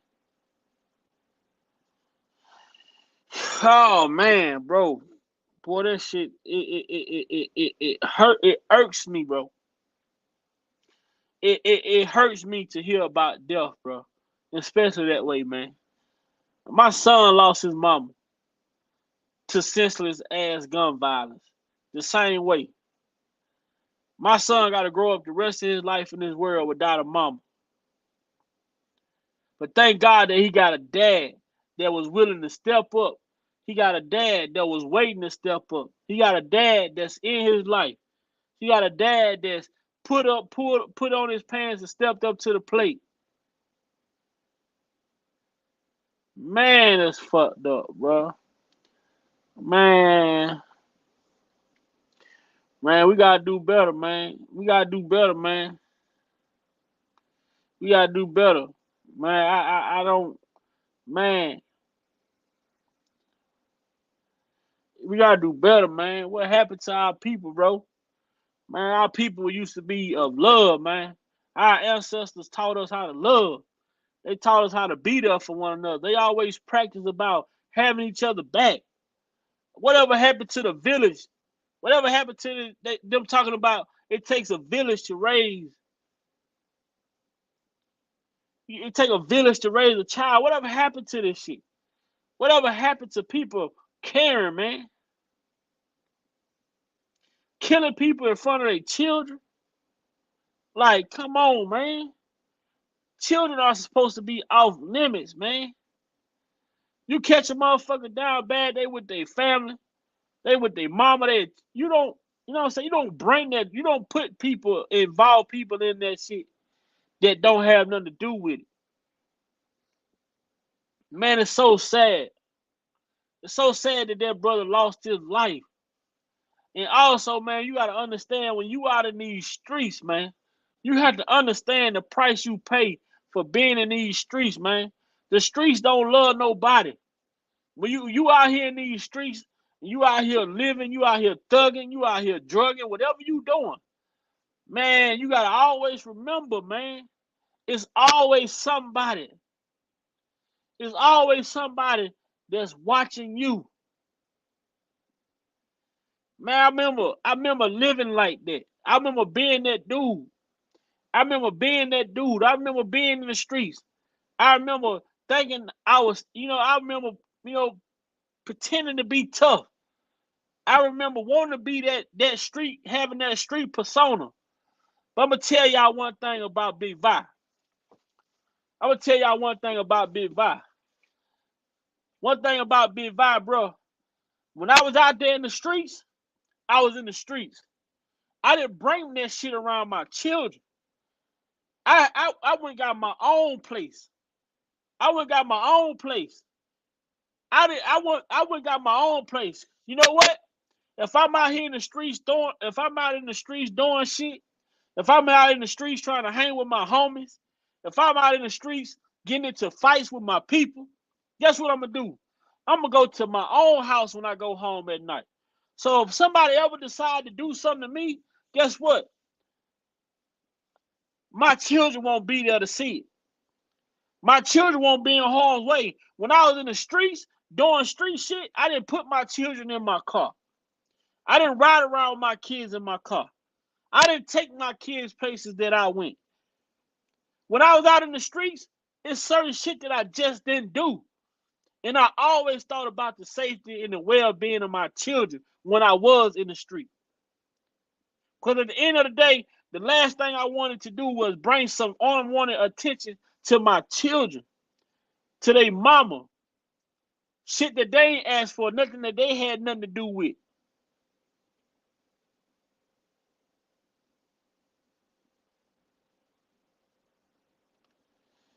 Man, so, bro, it's sad, man, and we have to understand this shit. We are our children's first line of defense, and we have to understand everything we do when we out here in these streets, man, it's a trickle-down effect Everything we do is a trickle down effect, bro. The decisions we make just don't affect us. It affects our children. It affects our mama, our brother, our sisters, our family, our cousins, whatever. So when you out here in these streets moving how you move, you have to keep in consideration that if I do this, what's the possibility of this person retaliating and it not be me? What if it be my mom? What if it be my brother? What if it be my dad? You put so many people in the line of fire when you out here in these streets living how you living. So you have to always think about that shit. It ain't just about you. When you bring children in this world, it ain't just about you. When you got family, it ain't just about you. So you have to understand the choices that you make. I'm gonna tell y'all a real story, and I'm gonna get back to this R.Kelly shit, bro. I remember a time, man. This just personal shit, bro. This just personal. And I'm talking personal right now. I remember a time when one of my son's mom moved on, this, that, and the third. She was moving on with her life, bro. And I was like, and I was okay with it. And one day she called me and we talking, discussing, and she, oh, Vime will put you on child support, this, that, and the third. I'm like, okay, cool. So her new guy get on the phone, like, yeah, we gonna put you on child support. Like he's speaking for her and him. I'm like, who the you think you talking to, bro? Like I would literally drive to you. You know what I'm saying? I would literally get in my car and drive all the way to you and beat your ass. I'm not that one. I'm not that type of dude. That's why I don't play these internet games. I don't do the back and forth on the internet. I don't play with people on the internet. I don't argue with people on the internet. None of that. Because I don't play that. I don't do that. I didn't come from that. I wasn't raised that way. I wasn't raised to play with people. You know what I'm saying? So at the time this dude made threats towards me and everything. So I tell my dad, like, look, I told my dad, I'm finna go see this dude. I'm finna go see this dude. You know what I'm saying? This dude on my phone talking crazy, talking greasy. You know what I'm saying? I'm finna go see him. My dad, like, hey, I'm gonna tell you something. And this is the realest thing my dad ever told me in my whole life, bro. I wanted to go beat this dude ass so bad. I talked to my dad, told my dad, like, man, I told my dad what the dude did. My dad said, I know you upset and I know you pissed off. He said, but I'm gonna need for you to calm down and think about something. I was like, what's up, Dad? He said, if you leave here and go and do something to that dude, where he's if you leave here and go do something to that dude, and your son still lives in the house with him and the baby mama, he said, if you go there and you beat this dude ass and you leave, he said, now you putting your son in danger. What if the dude, he can't retaliate against you? What if he retaliate against your son? He say, so if you ain't gonna go down there, if you ain't going there to, if you ain't going down there to do what you gotta do in that situation, he say, you might well just leave it alone. Because if you go down there and you beat this dude up and you leave, you putting your son in harm's way. Because if he can't get to you to retaliate against you, what if he do something to your son?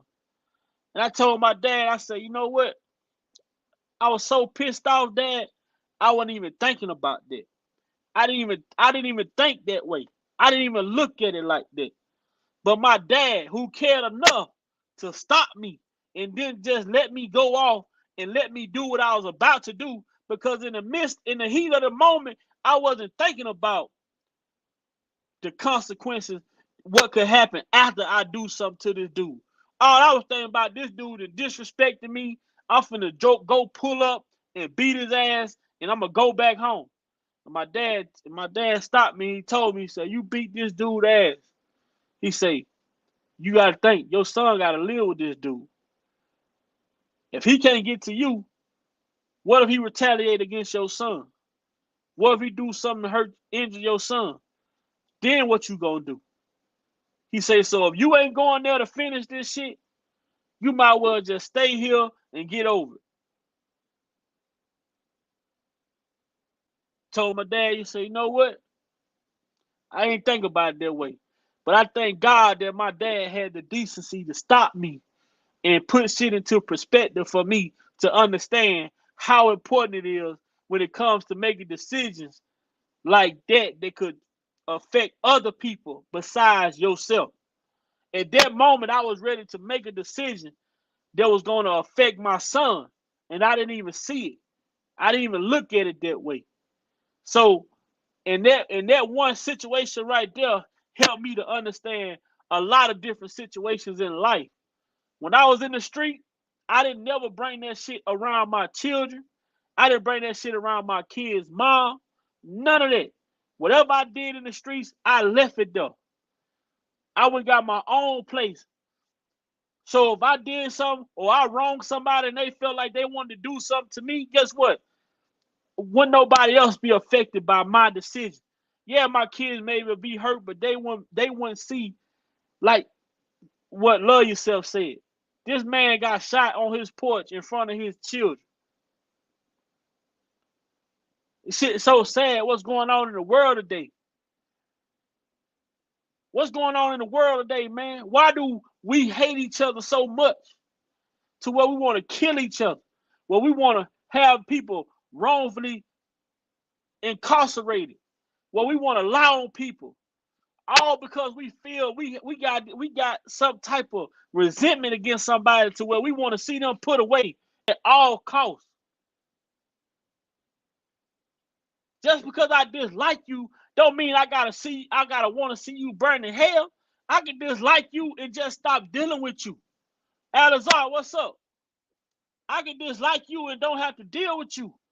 I can dislike you and go on about my way. We don't even have to cross paths no more. But to dislike you to the point that I want to see you dead, I want to see you locked up. I'm willing to lie to get you locked up. Where that type of hate come from? Where that type of resentment come from? Why do people feel so entitled? If you ain't doing what they want you to do, then it's a problem. What the fuck's up with people, man? Just because somebody don't want to deal with you, don't mean that it should cost them their life. Just because somebody don't want to deal with you, it shouldn't cost them their freedom. What's really going on with people in this world today, man? Is it the fucking vaccine?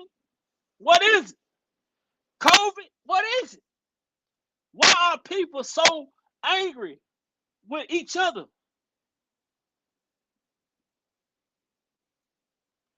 All the senseless violence. Countless.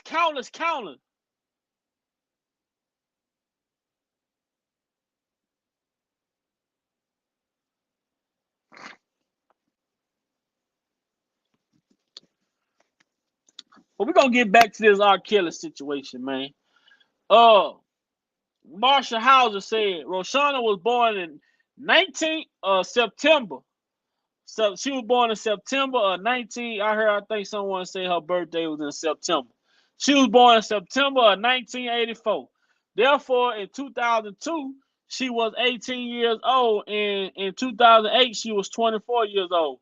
There was no minors involved. Agreed. Agreed.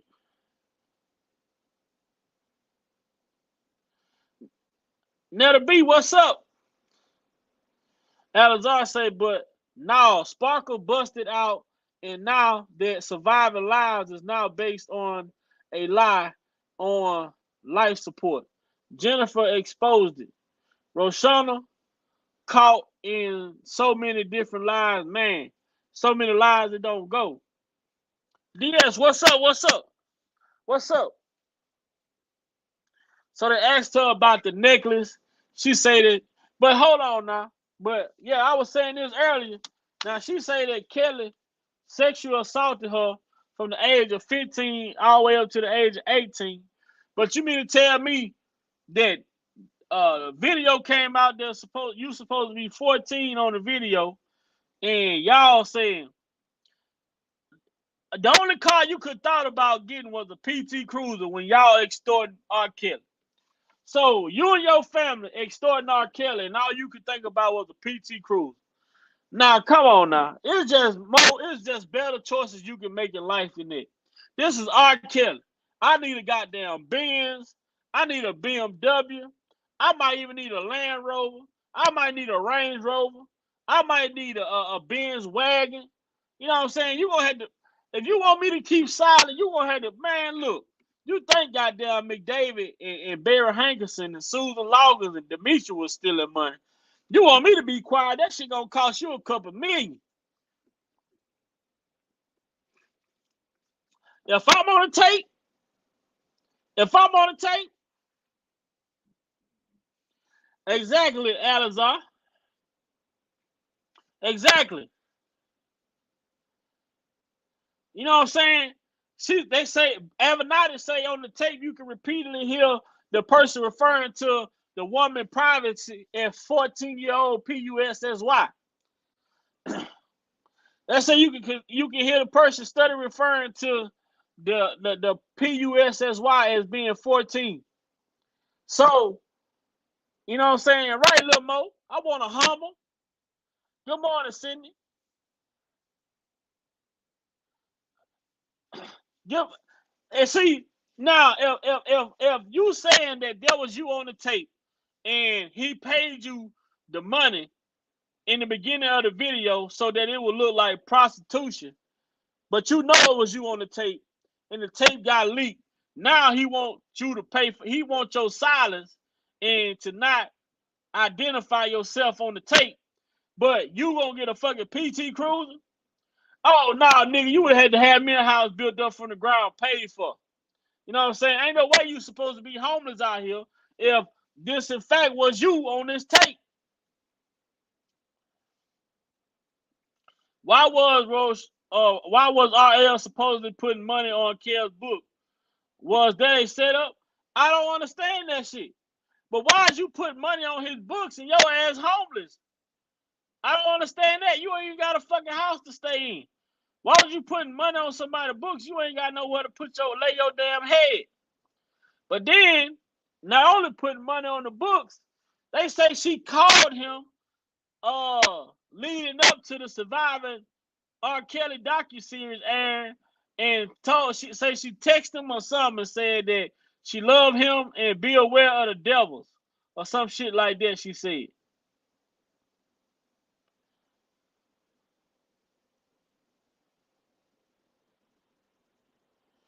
Oh, I got the pictures. Hold on, what got the picture? We got picture one. What y'all think about picture one? That's picture one.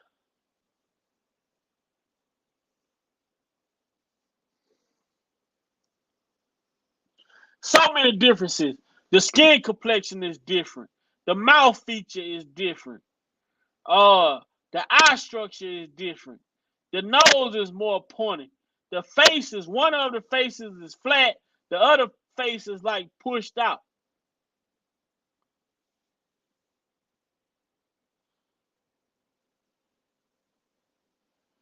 But hold on. ATB, check this out. Check this out, ATB.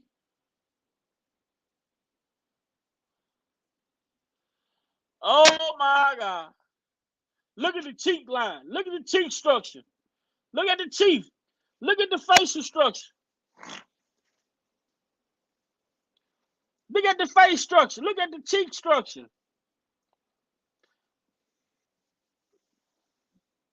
Look at the cheek. Look at the jawline. Look at the jawline.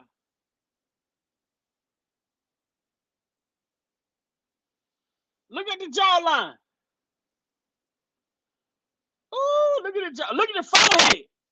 Look at the forehead.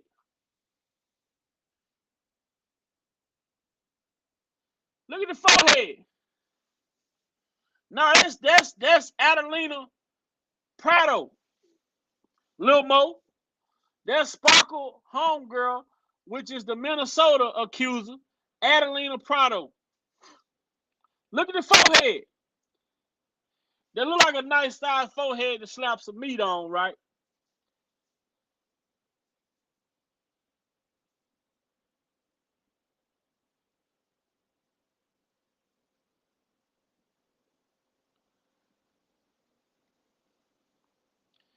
Yes, sir.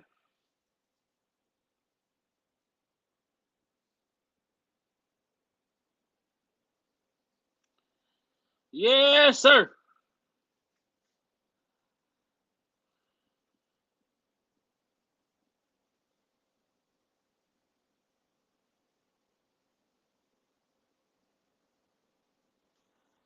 Right. Alvaro. Now, if you look at this, you got coal black hair. This is a picture of Roshona in the black. Her hair is black, jet black. This is supposed to be the same age. This is supposed to be around the same time and age. Roshona. Hair jet black. This girl hair in the video was like a brownish color. Like a brown color, like some sort of color. Look at the forehead. The forehead in Roshona forehead goes up, which the girl on the left forehead goes like at a slant angle, like backwards.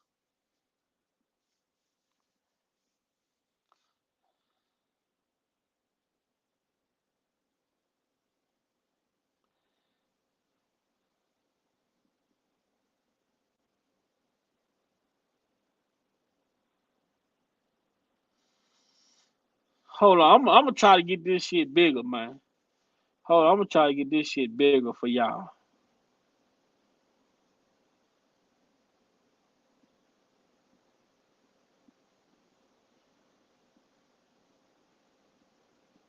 Right, I agree, Alvaro. One on the left forehead doesn't stick out. Let's try to get this picture bigger, y'all.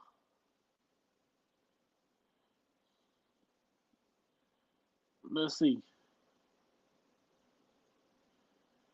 But Kel say there really is girls missing in Chicago.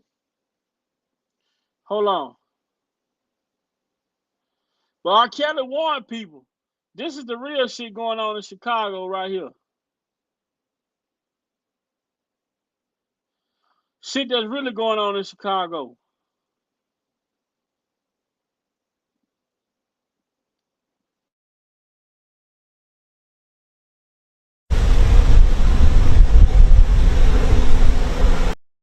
No, that ain't the one. They got some real shit going on in Chicago.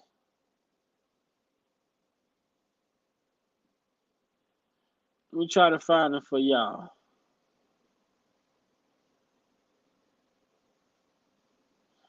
Lean with it, rock with it.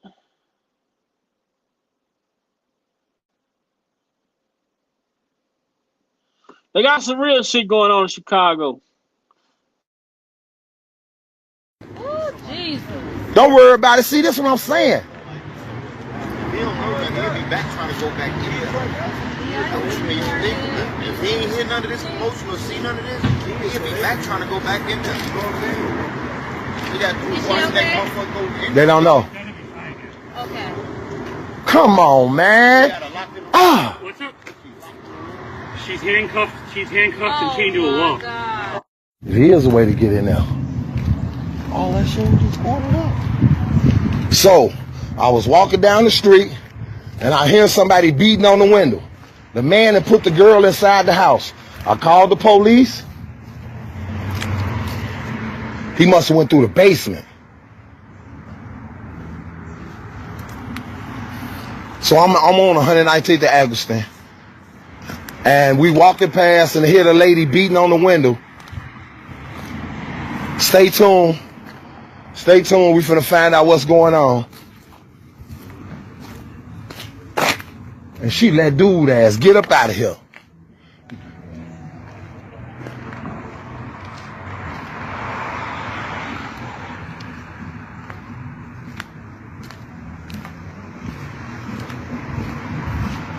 So I'm on 119. It's a lady trapped in this house. I don't know if she been kidnapped. I don't know how long she been in here, but she inside the house. The motherfucker just left him out of here. He got a girl kidnapped in here. She beating on the window. I'm like, man, me and my man out here talking. We down there. We hear a motherfucker beating on the window. The little girl say she been beating on the window for weeks. We talked to the girl and everything. Man, on everything, G. She in there. How she can't get out? She tied up. She tied up or something. She locked in that room. Or locked in that room. Yeah, locked in that room. Damn, that's crazy. Why they ain't been safe? Well, we didn't. She been beaten. For weeks. Come on, man. Dude ass just went right there. Cause we didn't know the little girls next door say they been hearing it, but they didn't know. We heard you all the way down the street talking about how long you been in here. How old are you? I said no. I did call the police. The police right there. I'm sitting right here waiting for. They gonna come out with her. This is why we need to buy all these abandoned properties. Just go in there and take these bitches. Go in there and fix them up. When a motherfucker come talking, fuck what you talking about. It's been abandoned. They using them for kidnapping. Fuck this. Come talk to the bank. Let the bank come talk to us. Let the bank come talk to us. That's how we do that. Let the bank come talk to us. The kids say they've been hearing it for weeks. But me and him was down there talking. I'm like, hold on, man. Somebody beating on the window up there. Man, I heard we was right there where he cutting the grass at. He had a blue jean coat? He had a blue jean coat. And I asked her. I was like, did the dude with the blue jean coat just leave out? He just walked up out of here? No, I was telling the police. Ain't nobody else been walking. If he didn't hear you, he saw us standing right here though. That don't mean nothing. True. If he didn't hear none of that commotion, like man, fuck that. Monday we coming right here to take them boards off, put some doors up. This our property. You finna do who? Everything all right? All right. I don't know. Now he don't want to tell. Don't worry about it. I'm live. I'm live. Don't call my phone. I'm not answering. If she wasn't able to get out, he getting the lock cutter. That is sad as fuck. How long? And she say she been in there for a minute. Oh, Jesus. Don't worry about it. See, this is what I'm saying. he don't know that he'll be back trying to go back to his if he ain't hear none of this commotion or see none of this, he'll be back trying to go back in there. You know what I'm saying? We got to watch that motherfucker go in. They don't know. Okay. Come on, man. Ah. What's up? She's handcuffed and chained to a wall. Oh my God. Just stay back a little bit. We are. And just kind of. We're gonna see if the guy kind of wanders back over. I told. He's handcuffed and chained to a wall. God. Just stay back a little bit. We are. And just kind Now, what Kel told Gayle King, it really is girls out here that are really missing. Kel told Gayle King, it's really girls out here that's really missing. Now, that's a little up close right there for you. That's a little up close for ya. Man, look here, man. Man, but they timeline even with R.L. testifying, the timelines are so fucked up to where she's saying she was 15, but they saying according to the tape, she was 14, but she says she lost her innocence at 15. Then she said she had an ongoing sexual relationship from 15 all the way to 18. Then she said that they were scatter kills, but then she turned around and said that he came in the meeting he had with her her dad, her mom, that he came on his knees begging please for their forgiveness. And the daddy said, I'm not helping, I'm not helping, I'm not helping. She said her dad was historical. So you mean to tell me that if a grown ass man admits to your family that he has been sleeping with you, the only thing they could think about to do was say, I'm not helping, I'm not. She still ain't say what the mama did. She just said the daddy say, I'm not helping, I'm not helping, I'm not helping. And she said he was historical. She still ain't said what the mama did. Then she said she lived with Kels for 10 years, up until her 20s. So she lived there. She lived there, which means she lived there after the trial and that, like even with the trial, even with the speculation, she continued to live there. Like, at some point, you gotta make this shit make sense, because how did we get here?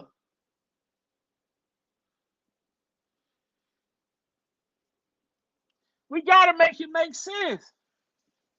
The timeline. Then you said he sent y'all away in 2000. He sent y'all away, but y'all was still questioned by a grand jury, which you denied under oath that it wasn't you. If indeed it wasn't you. Then you came back. Then you said that he didn't want your family to work. He told your daddy and your mama not to go back to work. But according to Jennifer Bonjean, when your family came back off the family vacation, they went right back to work.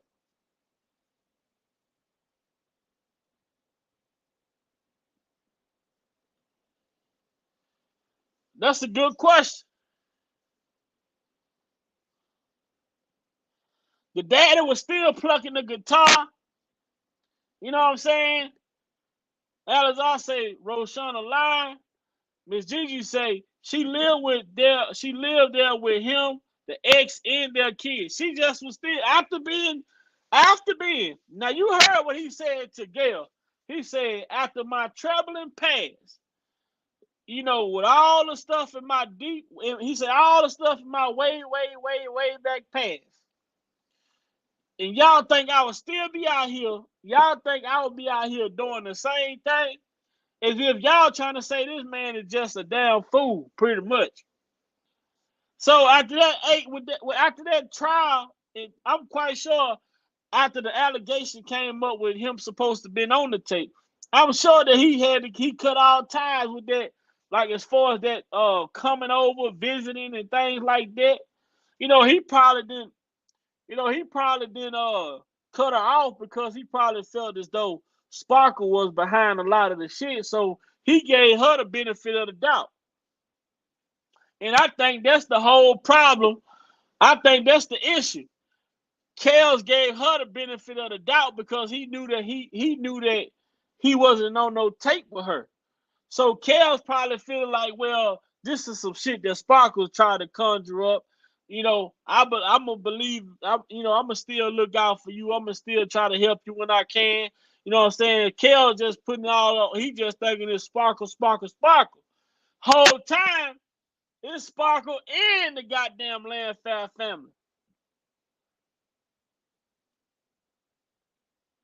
That's the only reason why I believe if he continued to deal with her after the 2002 indictment, after the 2008 trial, I believe he only dealt with her on the basis that he knew it wasn't her on no goddamn video, and he probably felt like Sparkle was trying to set him up, and that she didn't have nothing to do with it. And guess what? Now come to find out, she playing along as a victim.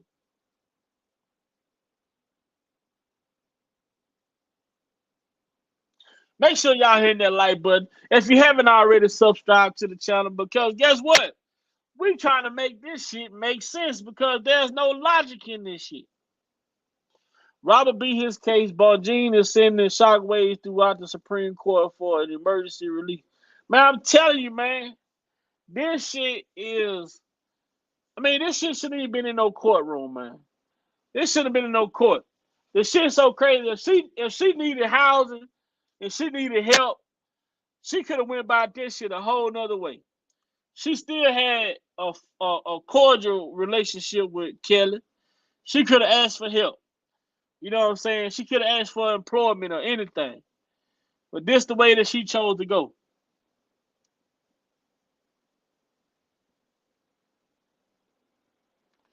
But you know what? With Bo Jean, what's up tomorrow? When Bo Jean go in that courtroom on Monday,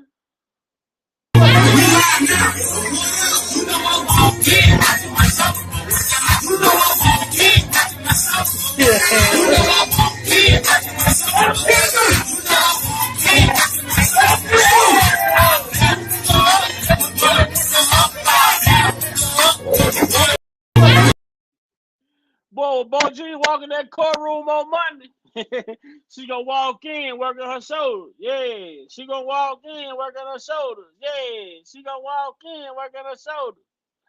Yeah, yeah, yeah. Come on in, Jennifer. Come on in, Jennifer. Check out your boy Jim. Oh, look at Jim. Undercover lover. Undercover brother. The undercover brother, Jim. No other. The undercover brother, no other than Jim himself.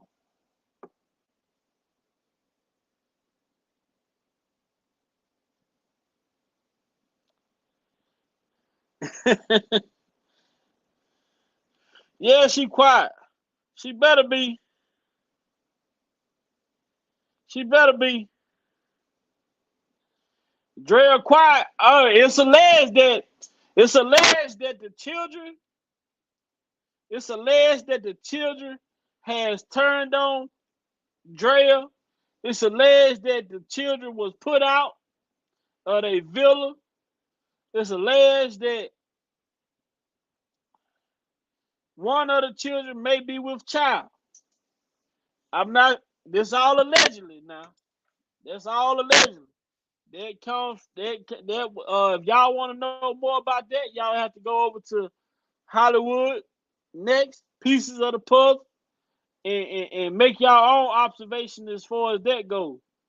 But it's alleged that Drea, the kids has woken up to her bullshit and cut her off.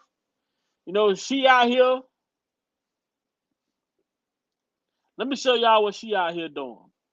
Hold on, I'm gonna show y'all what she out here doing. Y'all give me a second. I'm gonna show y'all what Drea out here doing.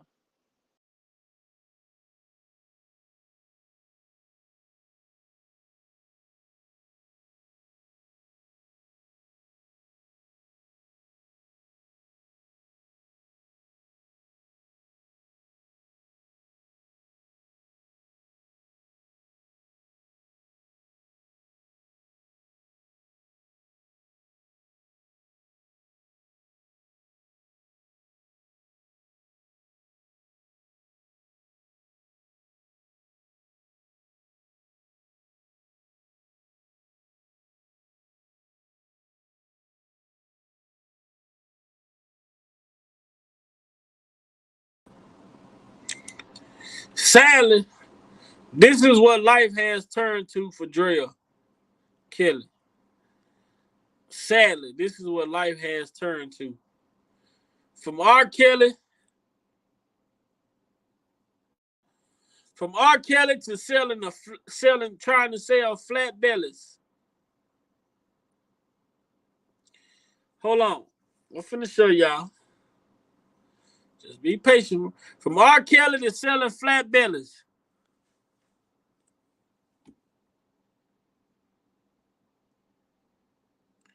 This is what life has turned out to be for Drea.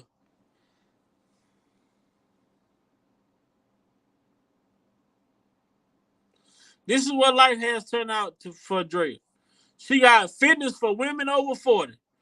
Now $35 a month. $35 a month.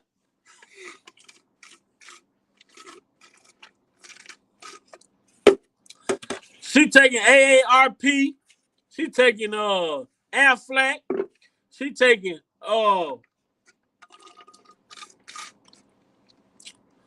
shit. She taking all that shit. Any type of senior citizen senior discounts, welcome. This is what life has turned into. Now she's a health coach. For $35 a month, she can get you right. But you so damaged. You are supposed to be so damaged. But look at the solicitation on the flyer. This is a woman who's supposed to be damaged, hog-tied, beaten, everything under the sun. All this shit has happened to her, but this is how you still promote yourself, right? There's a better way to promote fitness than this. I don't see the appropriate reason for this. I don't see what makes this appropriate. Is this appropriate for promoting fitness? Especially for a woman who claimed to have been through all this abuse and was beaten on the legs, was beaten on the arms. Remember? She said she was beaten all across her legs, across her arms. He always would beat her in places where people couldn't identify.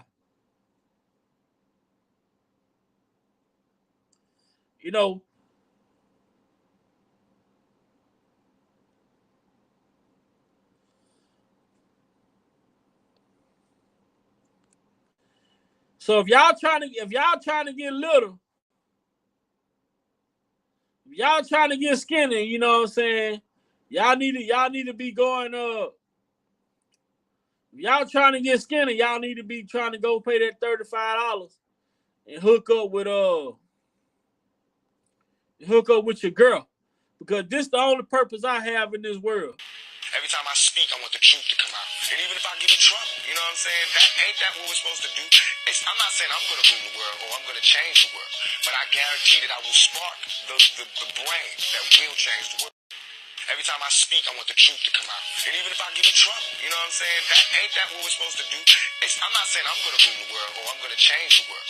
But I guarantee that I will spark the brain that will change the world.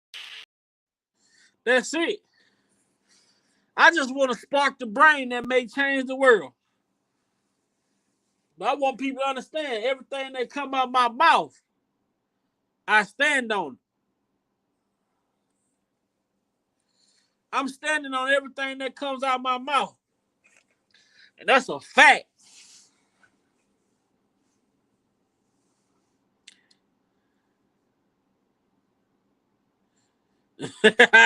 Alazar, don't start it. Don't start it, man. I'm going to make you motherfuckers pay. You most definitely.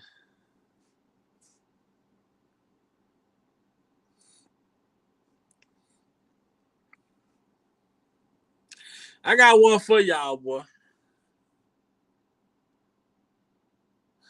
I got one for y'all, boy. I got one. I just ain't had it queued up, boy.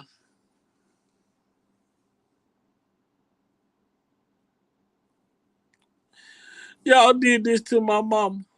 But y'all funny, boy. Quick, I'ma kill you. I'ma kill you, quick, I'ma kill you. Quick, I'ma kill you. Quick, I'ma kill you. Boy, that goddamn Harlem Nights, boy. My Harlem Nights is one of my favorite. Harlem Nights is one of my favorite funny movies of all time. That dude Arsenio Hall had me dying laughing at Harlem Nights.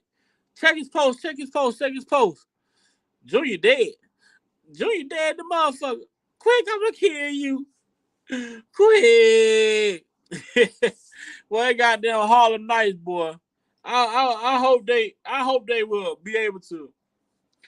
I really hope they redo. I really hope they try to redo Harlem Nights one day, but hopefully they have some decent comedians in it though.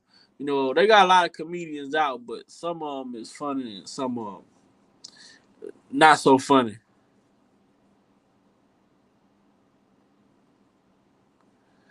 Right. Devil Sparkle said that Sparkle said she said that she didn't know. I mean, she didn't know Dre. Dre said one of how Sparkle. A lot of these women, all these women knew each other. A lot of these women dealt with each other, man. That's how Surviving R.Kelly came about. All these women, they sat around and talked to each other, got each other, came up with a strip. They stuck to the strip, and that's where you get it. That's where you get Surviving R. Kelly from. But even with that, you go back to that Surviving R. Kelly. What Tim say? Man, I got the motherfucker on video and audio. I got 4 hours of video and audio of the bitch lying. The bitch mama told her she need to go back and get some more evidence. Now, if she keep on playing, I'm going to release this shit. Y'all don't remember Tim saying that? Yes. Yeah, they knew the motherfucker was lying, but they had already, they didn't want to go back and edit the tape, so they just put it out. Yeah, they knew the motherfucker was lying. Uh-huh. Yeah. Now, if she keep on playing, I'm going to put it out. I got 4 hours of video and audio of the bitch lying. Hold on, Lo. Let me talk, Lo. Hold on. Dude mad at me because I wouldn't cooperate, help him put James Mason in jail, bro. I ain't going to do nothing like that. I would not do nothing like that. I'm not going to help put a man away who had done nothing. Now, Lo, hold on, Lo. Now, you, Lo, I gave the people my phone records, everything, Lo. I let the people see. The people can tell if you was on the phone or not, Lo.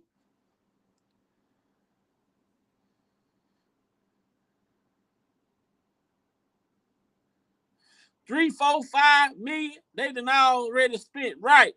Asante and Kitty had so much to say, but they've been quiet too. Right. Everybody been quiet. They've been quiet because I got 4 hours of video and audio on that motherfucker. Yeah, the mama need to put the bitch in a place. I say, what the hell? He just called the girl a bitch like it wasn't nothing. Yeah, I got 4 hours of video and audio of the bitch lying. Her mama need to put it in place. Gonna send her back, tell her she need to go get more evidence.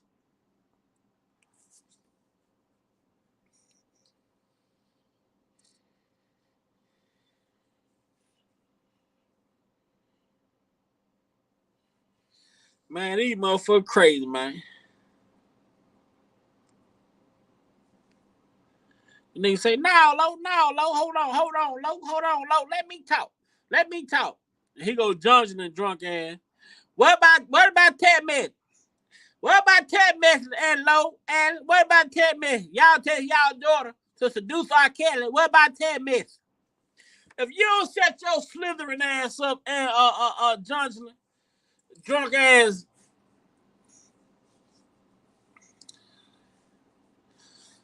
What about text message, Angelo? What about text message, Alice? Where your wife at, Angelo? What about text message? You, Angelo, Angelo, where your wife at? What about text message? Your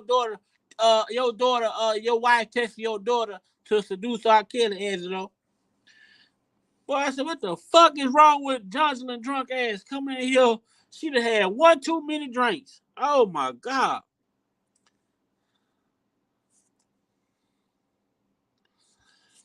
That motherfucker say, Angelo gonna say, dude, R. Kelly had my daughter text herself from my wife's phone, to try to cover his ass. That's why he had him writing letters and shit. I said, are you serious? Yeah. See, dude told my daughter text herself from my wife's phone to try to protect his ass. That's why he had him writing letters and shit. I was like, well, damn, Angelo. If dude had your daughter writing letters and texting herself from your wife's phone, bro, what sense does it make, bro? How the hell was she texting herself at the concert saying he performing this whole show to me if your wife was at home and she was at the show? I don't get it. I don't get it. These people lie so much. They lie because they not being questioned. They lie because ain't nobody really pushing back against them. So they get on these platforms and they just get to running their goddamn mouth.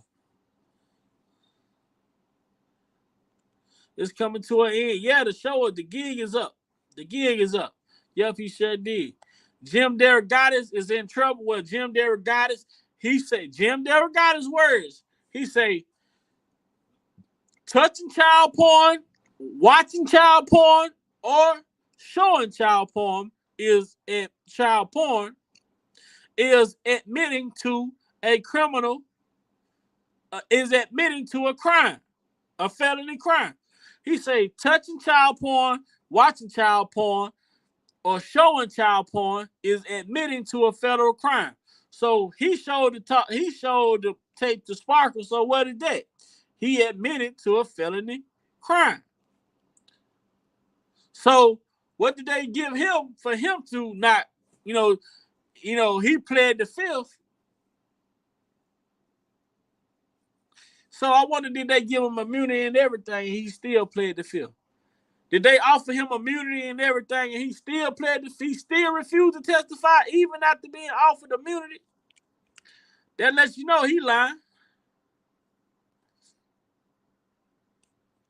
All I want of them to go to jail, and I want all of them to go to jail in the end. All of them but Robert. Right. Barry Hankerson and Sparkles conspired. I agree. It seems everyone is quiet. I haven't seen it all over social media like the first trial was, because the media is only reporting the prosecution side. They being biased as fuck as well. I got something for them. Yeah, I'm laughing like that. The interview Johnson did when she was throwing up in the bathroom, Tim was trying to cover her up. Yeah, she was full of them motherfucking drinks. She be drunk, man. That motherfucker always drunk. Y'all seen the motherfucking DUI pictures, man? She on that bitch looking busted and disgusted, cuz.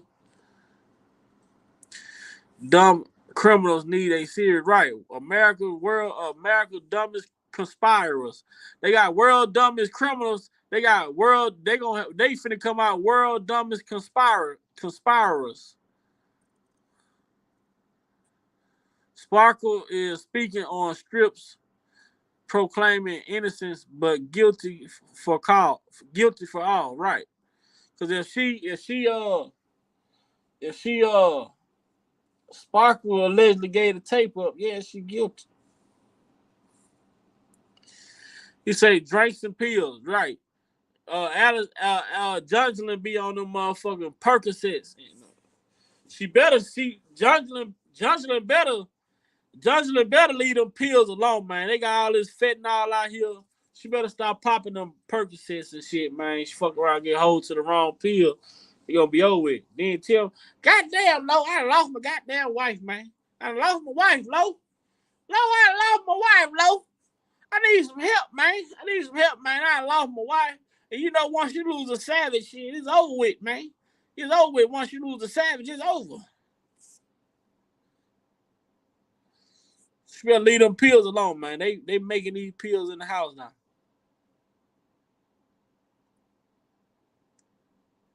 Sparkle still wants to say she was married to Earl, nor she was in a relationship with.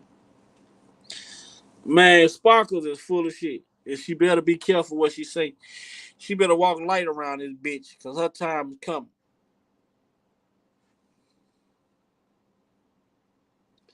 She better continue to walk light around this bitch, because her time is coming. Yeah, the last case when R.Kelly was acquitted, Jimmy D played the fifth. Yeah, he played the fifth with his faggot ass. He gonna always plead the fifth. These motherfuckers offer you immunity and you still plead the fifth. They let you know you got some shit going on with you. They told Jim, you can't get in trouble if you talk shit. Jim say, I ain't got shit to say.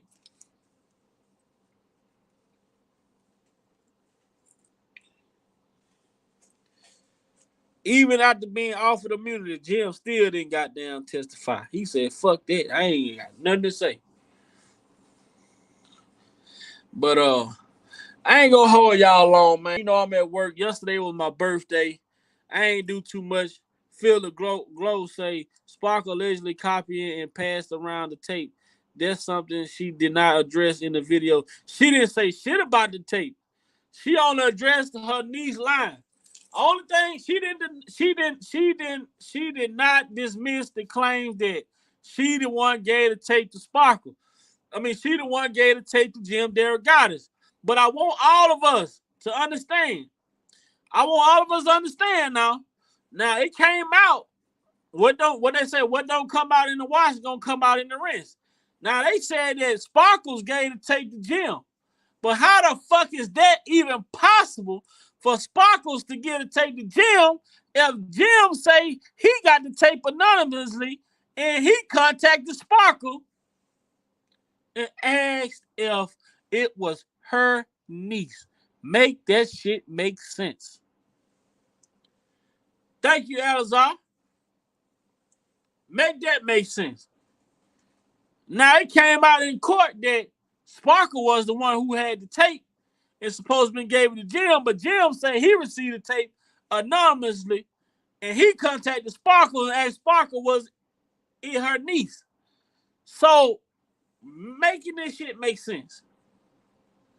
Because it ain't. Make it make sense. If Sparkle gave you the tape, which she did not deny that in her press conference with surviving R.Kelly music playing in the background, because it seems like the only way she gonna talk is if some music playing in the background.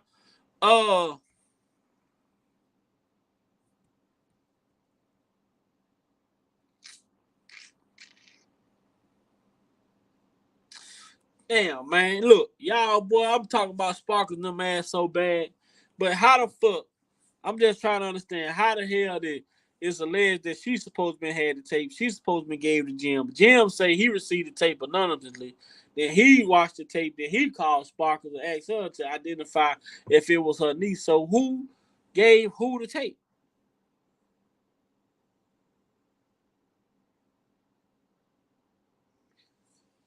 Man. Something in this shit. Hey, some of this potato salad miss. I don't know if it's the pickle relish or is it the mustard or what, but something ain't right.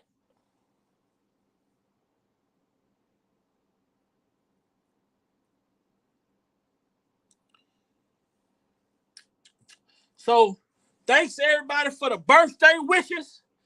Thank everybody that wanted to contribute. And like I say, man, if anybody want to contribute to the channel, late birthday gift or anything, you know what I'm saying? The Cash App $ Beef Our Opinion. If you got if you are an entrepreneur and want to promote your business, whatever your business may be, contact me at bigvileopinion88@gmail.com. On Fridays, I want to start doing Entrepreneur Fridays where I allow people to use my platform to be able to come on and promote their business and hopefully draw some traction and attention to their business to start, picking, help pick their business up if possible. I'm not charging for this. I'm not asking for nothing for this. I just want to be able to help people who are independent contractors or who have a black-owned business, whether you are an entrepreneur doing hair, cutting hair, if you're a mechanic or you whatever you do. If you want to promote your business and your brand, contact me at bigvileopinion88@gmail.com and let me know what it is you do and when will you be available to come on. I want to do Entrepreneur Fridays where I allow people to come on and just brag about their business, promote their business, get their business out there. You know what I'm saying? So, like I say, contact me at bigvileopinion88@gmail.com. Don't forget to like this video. Don't forget to share this video. And if you haven't already, make sure you subscribe to the channel. We moving in God's timing, man. We moving in God's timing. So that's the positive part about it. That's the positive part about it. That's the positive outlook of it all. Let me see. Let me read these last couple comments before I get out of here. drinks the pills. Lil Mo say Sparkle still won't say she was married to Earl, nor was she in a relationship with R. Kelly. Right. Yeah, the last case when R. Kelly was acquitted, Jim played the fifth. Right. Philip said Sparkle allegedly copying and passing around the tape. That's something she did not address in the video. Right. She didn't address it at all. Alazar said, happy birthday, bro. Shout out. Appreciate it. Appreciate it. Appreciate it. 819. Woo! That's me. 819. That's me. Every time Jim tell his story, he tell it different. Right, with his big ass. All them fucking pocket pouches he got on his ass. Lisa Van Allen, boom. They said Barry Hankins said he was going to release a tape because he got fired. Right, and I feel like when Barry called and made that threat to Darren McDavid about releasing the tape because he, no longer with the company, I feel like McDavid should have done more to protect Robert. I feel like he should have done more to protect Robert. I feel like he should have went to the authority, made a record of it, whatever the situation may have been. My question is, did Jim know to go seek? How did he know to go seek out Sparkle? Right, that's what everybody been asking. How did he know to go find Sparkle? How did he know her niece? He claimed he had been hearing R. Kelly was dealing with little girls. He had heard about the tape. All of a sudden, you go from hearing about he was dealing with underage girls. Then you go from hearing that he had a tape. Then you go from hearing that to receiving the tape. You got the best luck in the fucking world, Jim. What up, Braves by Neek? What's out? You late again. Thank you, Lil Mo. Sparkle saw Jim right. Okay. Thank you, Miss Gigi. How did Jim know to go seek out Sparkle? Right. Everybody been saying that. Big Vibe sent your birthday cash out. Thank you so much. Thank you. I appreciate everybody who sent me $1 or anything for my birthday. I think everybody who, most importantly, I think everybody who sent me a birthday shout out. The love was most definitely felt. The love was in abundance, and guess what? The love was real. So I appreciate each and every one of y'all that sent me a birthday shout out yesterday. Wrote on my community post yesterday. Just, man, I felt the love, and it was at a large magnitude. So I'm very thankful for that, and I'm very appreciative of that. I salute everyone, each and every one of you, each and every day that come and hang it and kick it with me on my late night show. Man, I tell y'all, man, I'm so appreciative and so thankful for y'all because I try to pick a time to come on when I'm not going to be in nobody's way, and to come on here at the times that I come on here at night and had the amount of people over here, man. I'm so thankful and so blessed for that. And like I tell y'all, man, God loves us all, man. God so loved the world that he gave his only begotten son. Man, he perished for his son. His son perished so that we will have eternal life, man. Man, I'm telling y'all, man, I love each and every one of y'all. And this is real, man, because it's the people in the chat that's in here fighting for the injustice of what's going on with R. Kelly, or what's going on with all of our brothers and sisters across the world that's going to make the difference in the change. In the change, like I say all the time, this is what I mean when I say the change. This is the only change I want to be. Every time I speak, I want the truth to come out. And even if I get in trouble, you know what I'm saying? Ain't that what we're supposed to do? I'm not saying I'm going to rule the world or I'm going to change the world, but I guarantee that I will spark the brain that will change the world. Every time I speak, I want the truth to come out. And even if I get in trouble, you know what I'm saying?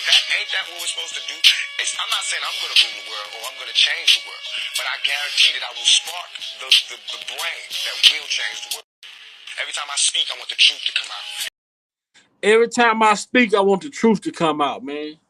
And I ain't saying I'm going to change the world, but I want to be the voice that sparked the engine to change the world. So that's what I do over here on Big Vibe, man. I just want to be the voice, to try. You know what I'm saying? I just want to try and be the voice, So, like I tell each and every one of y'all, make sure y'all taking care of yourself. Make sure y'all protecting yourself. Make sure y'all wiping these pumps, gas pumps, and things of that nature down. When y'all going to these gas stations and things like that, making sure you cutting your car off and locking your doors when you go to the gas pump. Don't leave your car running. things like that, knowing that, you going into a store to get to pay for your gas, whatever the situation may be, and you come out your car gone. So make sure people, y'all being vigilant, especially out here where I'm from. So it's real out here, man. You see people carjacking and doing different things of that nature. So for all the people that's out there that support Big Vibe Team, that support the injustice of Kill, that support the Kill set, to understand one thing, man. We gotta stick together, man. United we stand, divided we fall. We've been divided for so long. For once and for all, man, we gonna have to figure out a way to come together and make a stance to show the government, like, hey, that's our brother y'all got in there, and we here to stand up to make sure y'all treat him fair, to give him a fair and impartial trial. That's gonna mean a lot, man. So to each and every one of y'all mods, what's up, man? You just coming in, bro. I'm getting ready to get up out of here. But I thank you for coming in, stopping in, even though you got here a little late, but I appreciate it. Man, I really ain't got no more to say, man. Like I say, man, for God so loved the world, He gave His only begotten Son, that we should be here, that we should be able to live on this earth, and that we should be able to have what we want while we here.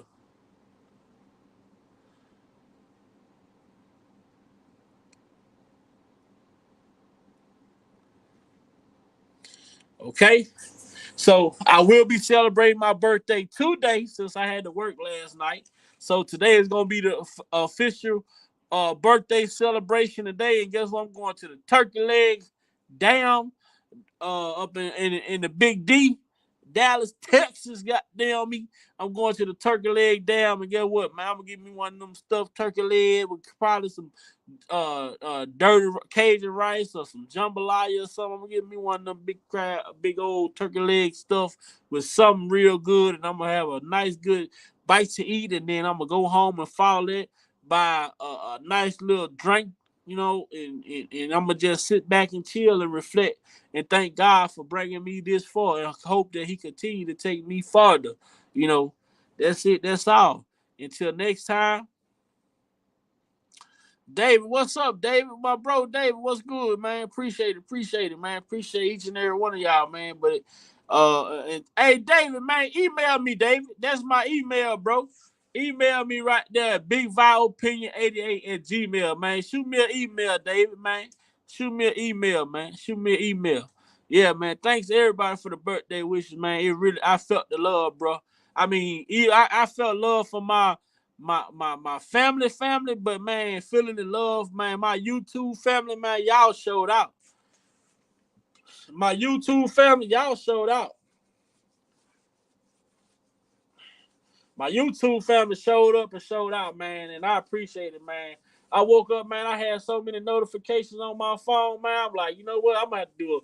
I said I was gonna try to go back and like and thumbs up and heart everyone of the comments. I'm gonna have to, man. So many of them. I'm gonna have to do a goddamn video, a big ass thank you video for everybody, a collective. That thanks for just all the birthday wishes. Okay, y'all, tomorrow, Dre from Public Announcement will be going live sometime tomorrow. Miss Lady T, she put the link up in here a little bit earlier ago. I don't know how far back in the chat it is. That's it, man. But we're gonna continue to stand up for the injustice. We're gonna continue to stand up for justice against the injustice of the federal government that's supposed to be fair and unbiased. And we're gonna start holding these reporters accountable as well, that only want to report, things in a negative light, So we got to make sure we get it together, keep it together, so we can stick it together. You hear me? Until next time, it's your boy, Big Vile Opinion, and I'm out of this thing. You hear me?